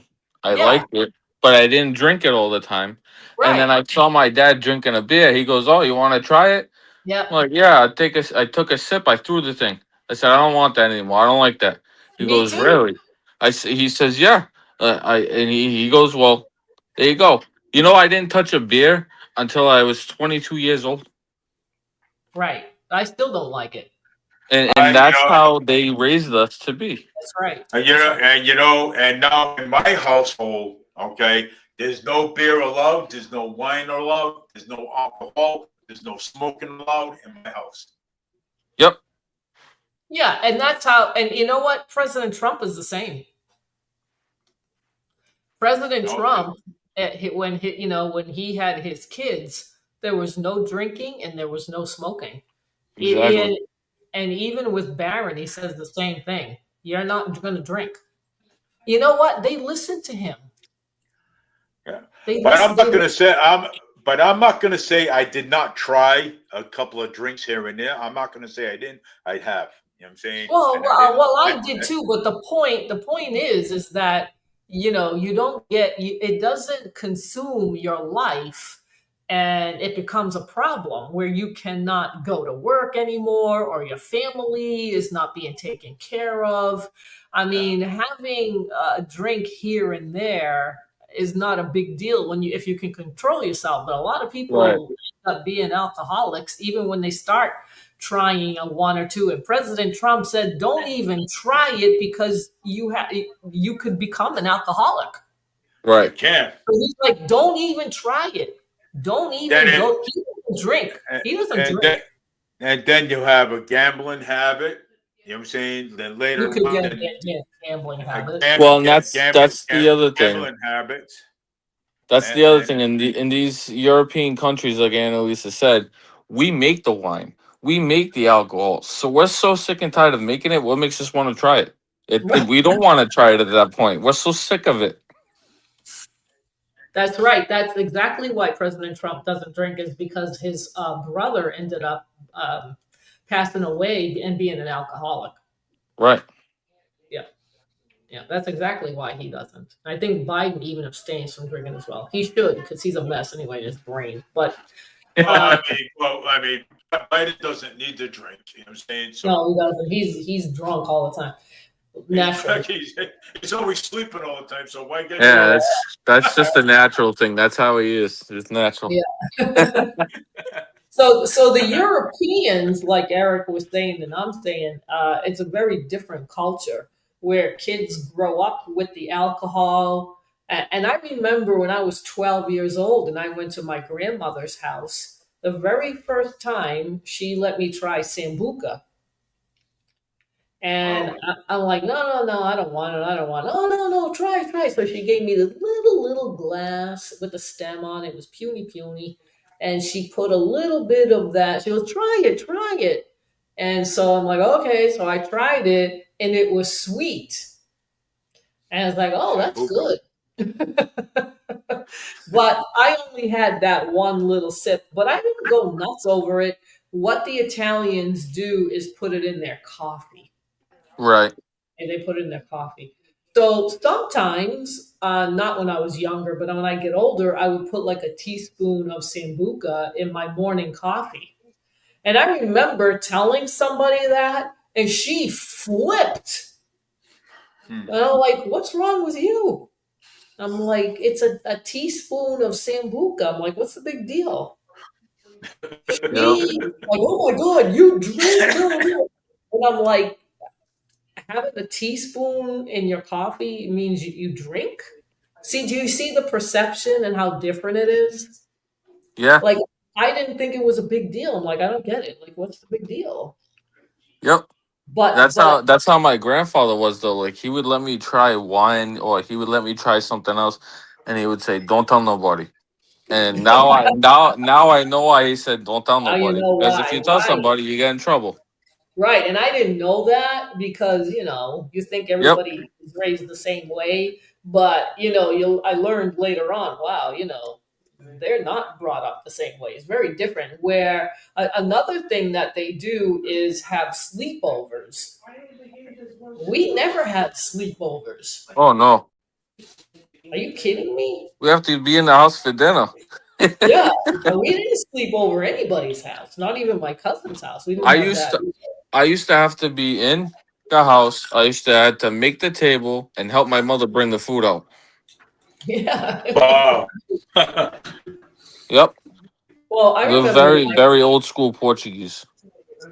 I don't even think that that's old school. That's normal. You're supposed to teach kids these things. They're supposed to know these things. Yeah, Okay? In American households, they're called chores, right. where each kid is designated a job. And it's kind of like the same thing. But if there's nothing like that in the home, the kids are wild. Oh, of course. My dad used to do. He used to tell me all the time. He used to say, "Eric, okay, you have chores for every day. At the end of the week, if you did all your chores, I give you some money. You Right. save your money and you buy the things that you want with it. That's That's right. it." Well, That's exactly. We didn't well, get paid. I So that's the way. well, well. I used to help my grandmother all the time, and because my grandmother always used to say to me, do you want to come over to my house, and do you want to like sleep over or something at my house? So I used to say, yeah. I said, well, I'll go over. She said, because I'm afraid, I don't want to stay alone by myself. So Mhm. and so my grandmother, my father's mother always asked me to go over. So I go over her house, I stay over there. And sometimes I'll say to her, "What do you really want me to move in? I'll move in with you if you want." I said, "I can." You know what I'm saying? She goes, "Well, I'll think about that." So, well, I went over the house. I stood there. She said, "Well, we're gonna go shopping tomorrow. If you want to, if we're gonna go shopping." So one day I went shopping with her. And then I asked her, well, Bo, I says, you know, I said, there's a dance coming up. You know what I'm saying, at the PAO. I says, and I need I need $22, so I can get a ticket. So she said, if you want money, she said, you have to help me. So I said, all right. So I went shopping with her, and got the groceries. Help her. She gave me $22 to go get a ticket to go to the PAO. You know what I'm saying? Because that's where I like to go. My grandmother basically taught me the value about money. She taught me how to work for it. She taught me how to, she taught me how to work for it. She taught me how to, you know, um, go out and earn it. You know what I'm saying? Basically, even if it wasn't from her, you know what I'm saying? She would teach me that. She would say, "Hey, look," but she said, when you get older, she said you can go out there and go get a job, and whether if you're washing dishes, pushing carriages, or sweeping the streets, whatever. You know what I'm saying? No, you see, all you you're lucky, Dave, in a sense that you had a close knit family. When you have a close knit family, the kids are different. Right. They're different. That period.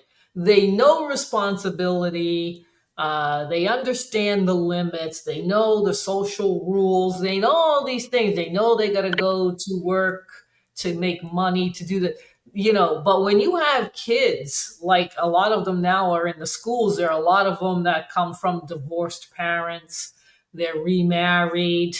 And some of them are fine. I think some of them are fine, but others, there's only the mother is around. There's no discipline. If she has to go to work and then the kid comes home and there's nobody there to make sure that they do their homework or chores or whatever, and the mother is too pooped. She comes home, she doesn't want to hear anything. She's just tired and goes to bed and doesn't even know what the kid is doing. This is where you get the problems. This is where you get the problems. And they okay. go The to kid, the kid figures, well, my mom comes home from work, uh, grabs something to eat, takes a shower, goes to bed, doesn't right, even engage with us. So right. that gives them a lot of freedom That's go right. out there and cause chaos And whenever do they whatever want. they want because there's no discipline. There's nobody watching over them. No, Nobody Yep. makes sure that they're home. Like with you, Eric, you have to be home and you got to help me do Oh, this. of course. And you know, And you know the fact of me doing all those chores, you know the outcome of that. I used to go to my vavo's house, okay, and my vavo used to be sitting down on the couch, and my vavo used to be in the kitchen cooking, and I'm like, okay, what the hell do I do? So I start picking up a broom. I start sweeping up the floor. My vavo goes, Appa, what are you doing? I said, I'm sweeping the floor. He goes, you don't do that in my house. We do that in my house. I said, well, this is what I'm taught in my house, so I'm gonna do it. My vavo comes around the corner and goes, hey, let the kid sweep. If he wants to do a chore, let him do a chore. You're gonna pay the kid. And that taught me responsibility. That taught me, to do the things that I think is right. And look how I turned out. You know what I mean? You didn't turn out to be a rotten kid, that's for sure. You No, turned out to exactly. be a good kid, right? Right. And that's what this world is missing. Yeah. 100%. it is. And There's no parenting like that at all anymore. no, it's hard to find. And it's hard to find, because we're the first generation immigrants. We saw, at least I did, I saw my parents, work like very hard. Not, Oh, I of mean, course. not like slave labor. I'm saying especially my father, getting up every morning at 6 o'clock to go to work. He didn't have a car. He had to take the train, 12-hour days practically, right? And finally, after a while, we had our first car, and it took a long time to get a car. Yeah, I witnessed the same thing. Yep. Right. So you see these things, you are observing all these things. Okay. And what we saw and I saw was a guy, my father, going to work every morning Yep. when And I was he didn't complain once, did he? never said anything. Nope. There He you never, go. Hey, my same mother. here. Same here with my dad too. When my Right. dad worked for SealSac, you know what I'm saying, company. Same So, thing. and my mother stayed home and made sure we came home after school. The bus picked us up. She expected us in the house after school. You're going to do your homework while she prepared the dinner. She didn't say anything like, you have to help me. Not, no, she didn't do that to us. We had to do homework.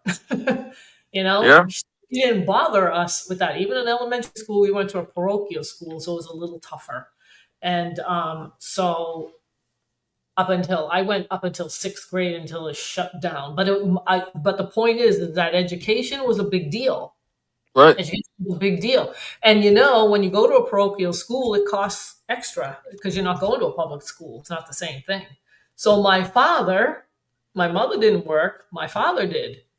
And all three of us went to a parochial school until it closed down. That's extra money, all three. Yep. Yep. You know And what? that was like, I was so thankful for my father. When I got my first job, I used to come home all the time. I used to complain about other people not working as hard as me or things not being as well as it should be. And you know what he used to tell me all the time? Keep your head up, do your job, don't worry about anybody else. Because that's what he did when he came here from Portugal. He worked his ass off and didn't care what anybody else thought. Right, and that's the same thing with my uncles. Yep. They all worked like dogs. They really did. They had their own construction companies, and they work. They never stopped on the weekends. I'm telling you, it was unbelievable. Yeah, it's nuts. The way they worked, it was unbelievable.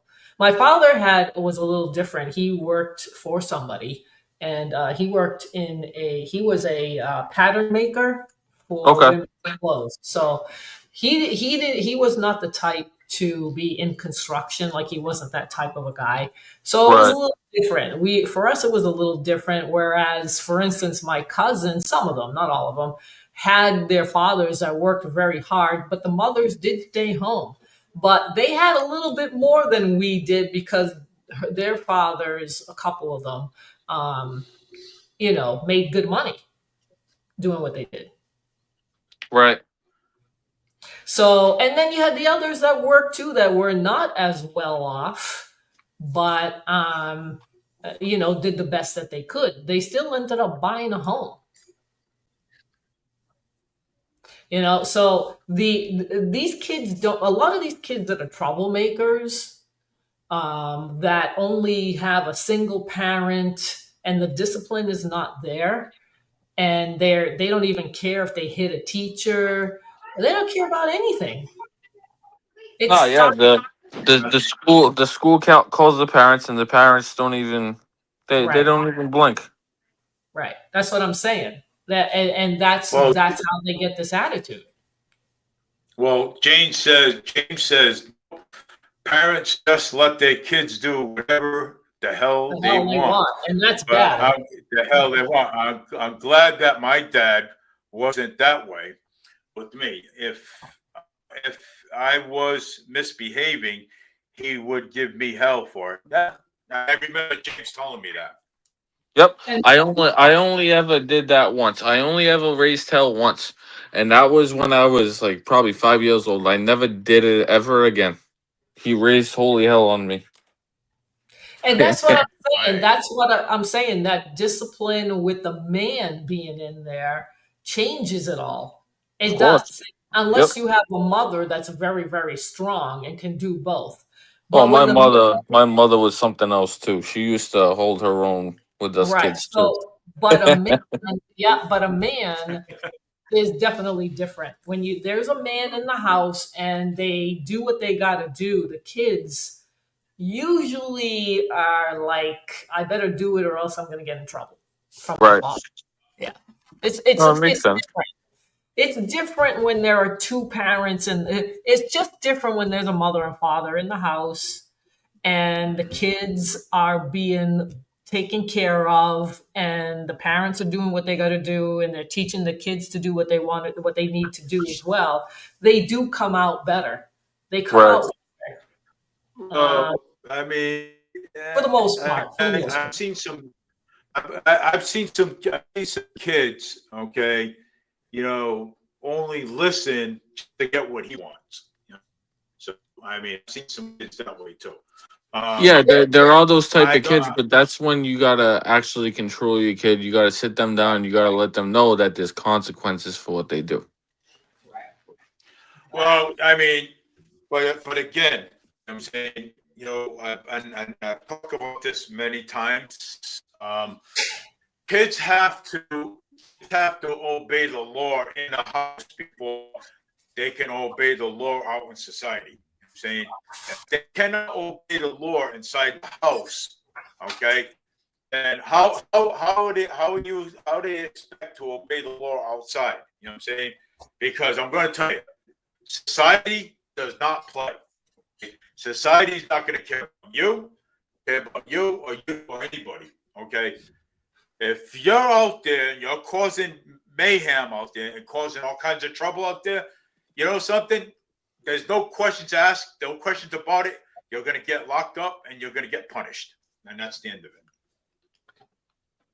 Well, these kids are not used to that, Dave. These kids are not used to being in a home where they're being watched over, and if they do something wrong, they're going to get punished somehow. They're not used to that. Right, They and don't know it. that's what me and Annalisa are trying to say. They don't have that Right. parent in the house that's gonna actually be like, okay, now you're punished. Now we gotta Right. take this away, or you're gonna choose your own punishment. And if it's not good enough, then I'm gonna set the rules for you. Well, what we got to do is, you said it perfectly, Eric. You took the words right out of my mouth. Exactly what I was going to say. You know what I'm saying?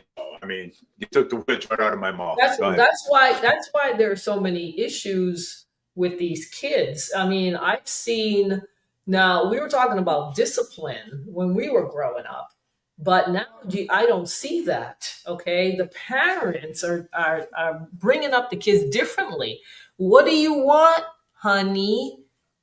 You want that? Okay, I'll give Yeah, it for you. look, I'll give it to you. what You do want I a have to give $200? you? It's what do I Okay. have to give you for you to actually do the right thing? That's how they parent Oh, nowadays. I want. Oh, mom, can I? Mom, I have an old Galaxy phone and I need an upgrade. And mom, would you pay for it? If mom says no, the daughter runs right to the father automatically. Dad, mom does not want to pay for my upgrade on my iPhone. I need $500. Could you give me $500 so I can get an upgrade on my Galaxy phone? And then automatically, sometimes the father will say, instead of The saying, father isn't going to give her. They're just going to go and do it, Dave. They're just going to go get them an upgrade. They don't have to give them money to do it. well, Yeah, see, usually, Dave, that's what me and Annalisa are saying. Though, when we were growing up in the European family, if your mother said no and you went to your father and your father says no, it's a no.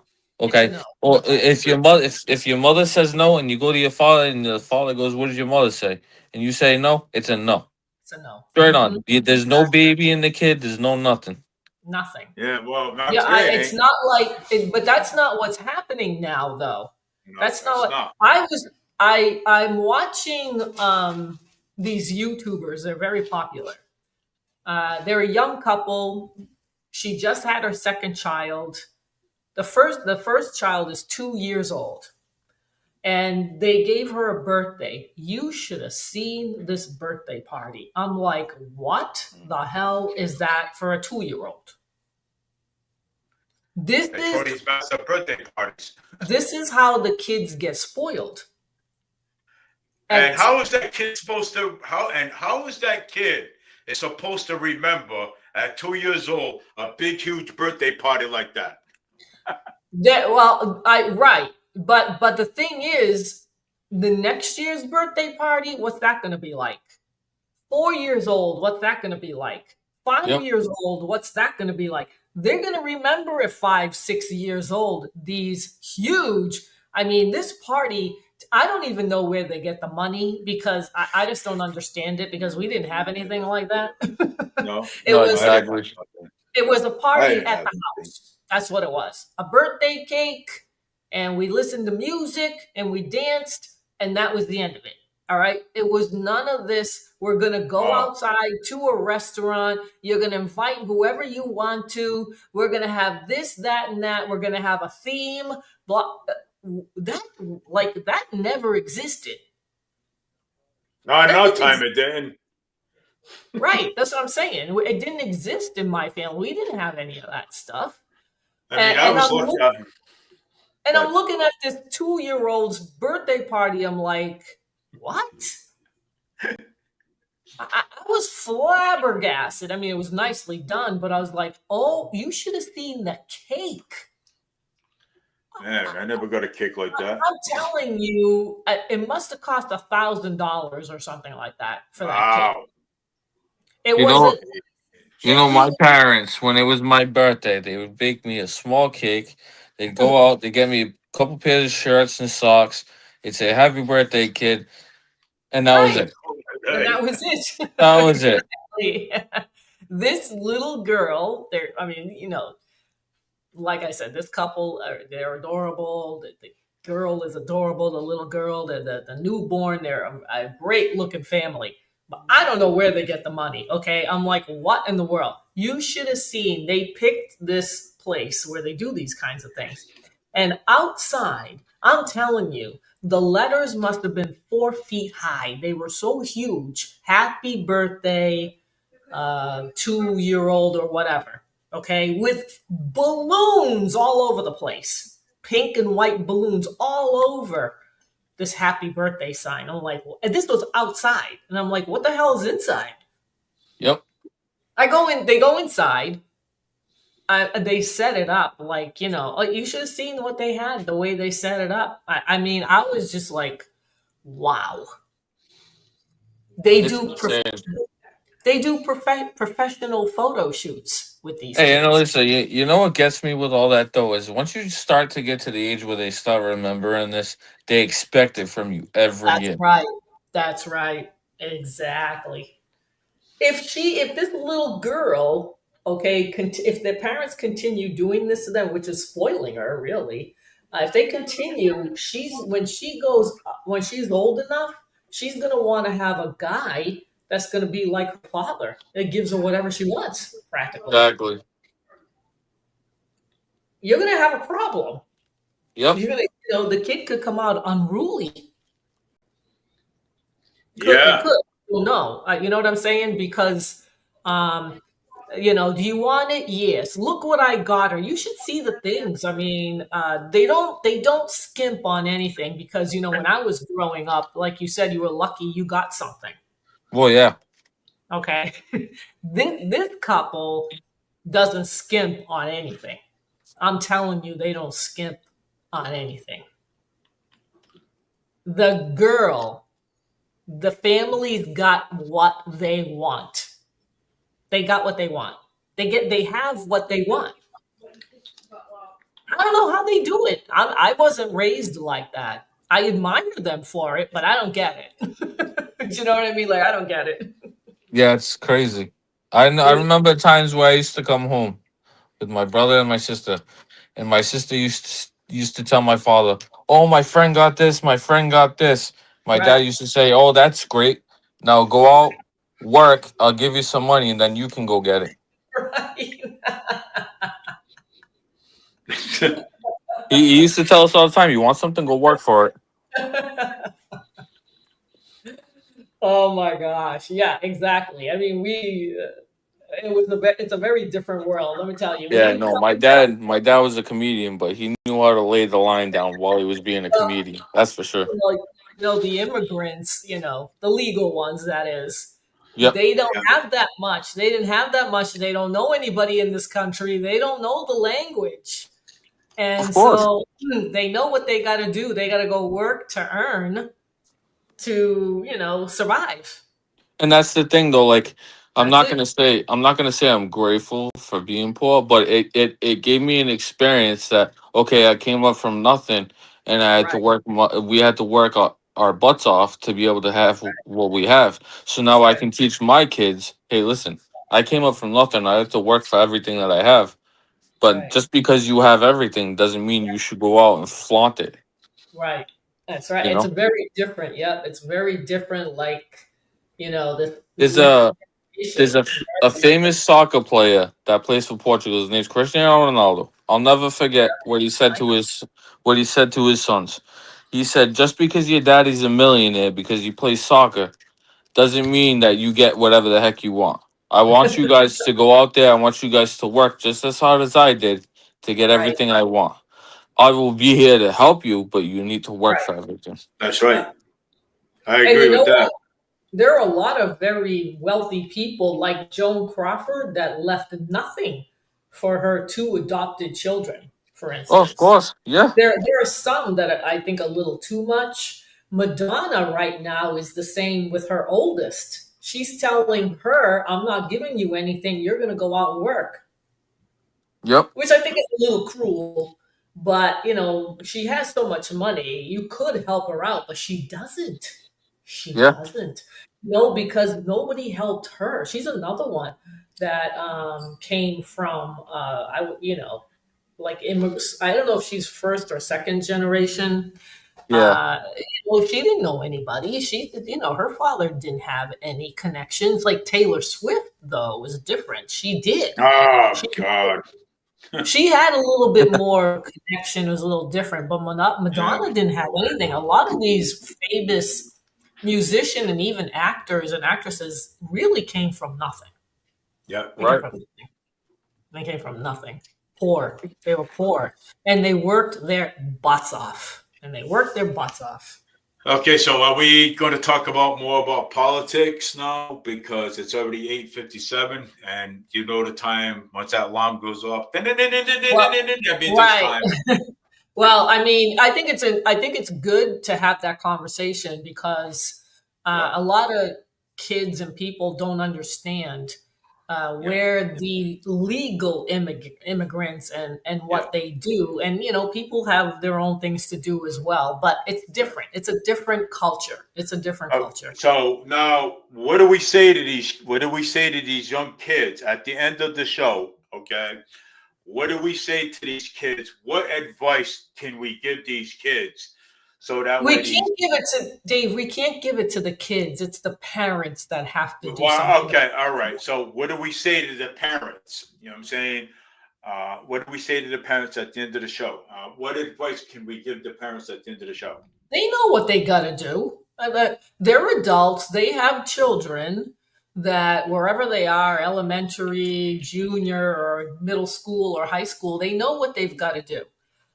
You're better off getting them when they're young. Okay. If there's no discipline in the home, that's the parent's fault. That's the Yeah. parent. That's not the kid's fault. It's the parent's fault. Yeah, Yes, because it you is. can't expect your kid to go to school and get disciplined. No, You know what I right. mean? The teachers are going to be like, well, first of all, the parents aren't doing anything at home. Second of all, I can't Right. do anything to control the kid. The only thing I can do is talk to them, comfort them, and see how everything is at home. Right. That's it. That's right. Right. That's Well, right. a lot of It's, a lot of times, the the teachers, the principal, or if they cannot control the kid at home, it's either they're calling DCF, they're filing complaints against the parents because well, there's no well, if discipline. it's bad, if it's bad, Dave, yes, of Yeah, of course they course, have yeah. to. And then on top of that, what do you think happens to the kid? The kid gets all shaken up. They get messed up because now they're with the state and they don't want to be there. They want to be at home with their families. Right. So it comes from the parents first. Well, that's why they It, have. it is. It's the parents, and you know what? There are young girls that get pregnant 15, 16, I've 13, seen it. I've seen it. 14. Mhm. Right. And I don't think it's the norm, luckily, but it happens. This is what I'm talking about when there's no discipline. They're not looking after the Well, girl or the well, boy.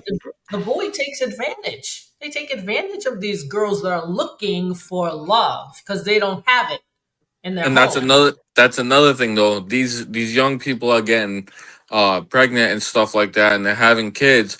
But you know why they're doing it? It's because they know if they have a kid, they can get onto food stamps. They can get on to get the money because they don't have jobs and they're only in school and they're getting free And they're money. taught that. And they're taught that. They see these things. They're taught these things. okay, no, my show's already over. It's 9 o'clock. We can continue this conversation next week if you like, because this is an interesting conversation, interesting topic, and I think we should continue on discussing this. Maybe we can get the make a difference with it. Who knows? Maybe if parents are listening to my YouTube channel, and they can take this and use this as for an advice. You know what I'm saying? To help their children. I mean, I don't know. So we can continue this conversation next week, Friday. Okay. Yeah, even James comes the Azores, I think, are Portugal. Yeah. Yes.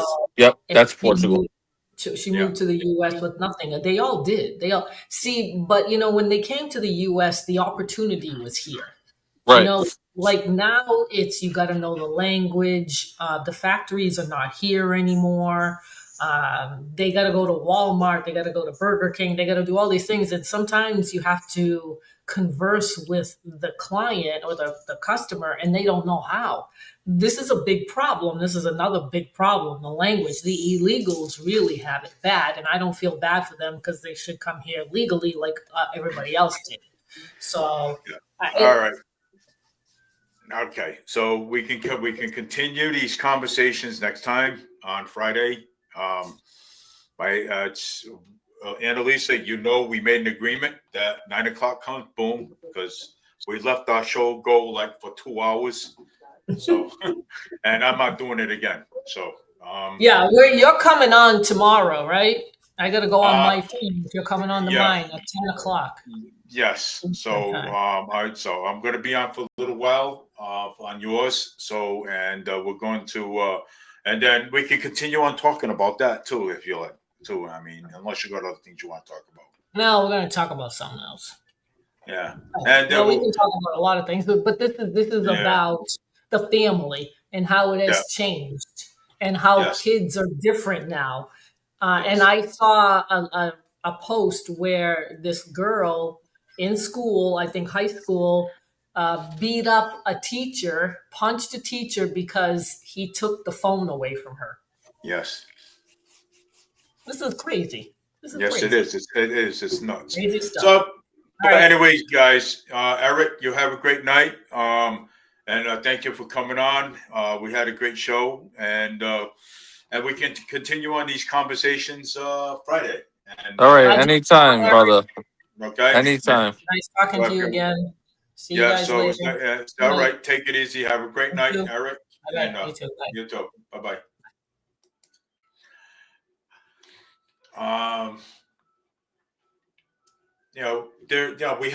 We had a great show tonight, and we were talking about families, you know, how families need to discipline their kids. You know what I'm saying? Because you have most families that that go out there, they work a full-time job. Some families work a 3 jobs, you know what I'm saying? And and they don't have enough time to actually deal with the kids. You know what I'm saying? Sometimes they're just like, okay, you know what? Yeah. Hey, mom, what's for dinner? Mom, what's for lunch? Oh, it's in a microwave. I mean, and it's hard for them because most of these kids come from broken families, divorced families. Most kids, come from foster homes. You know what I'm saying, and things like that too. You know what I'm saying. So, but anyways, we had a good show tonight. I want to thank James for watching again on YouTube. I'm going to try to fix my YouTube channel and put my Facebook back up there. So I want to thank everybody for watching. This is Dave Mead for River Media News. Thank you all for watching and have a great night and happy Thanksgiving to everybody and Merry Christmas and a Happy New Year. And let's hope in 2026 we have a great year. So take care, everybody. Have a great night.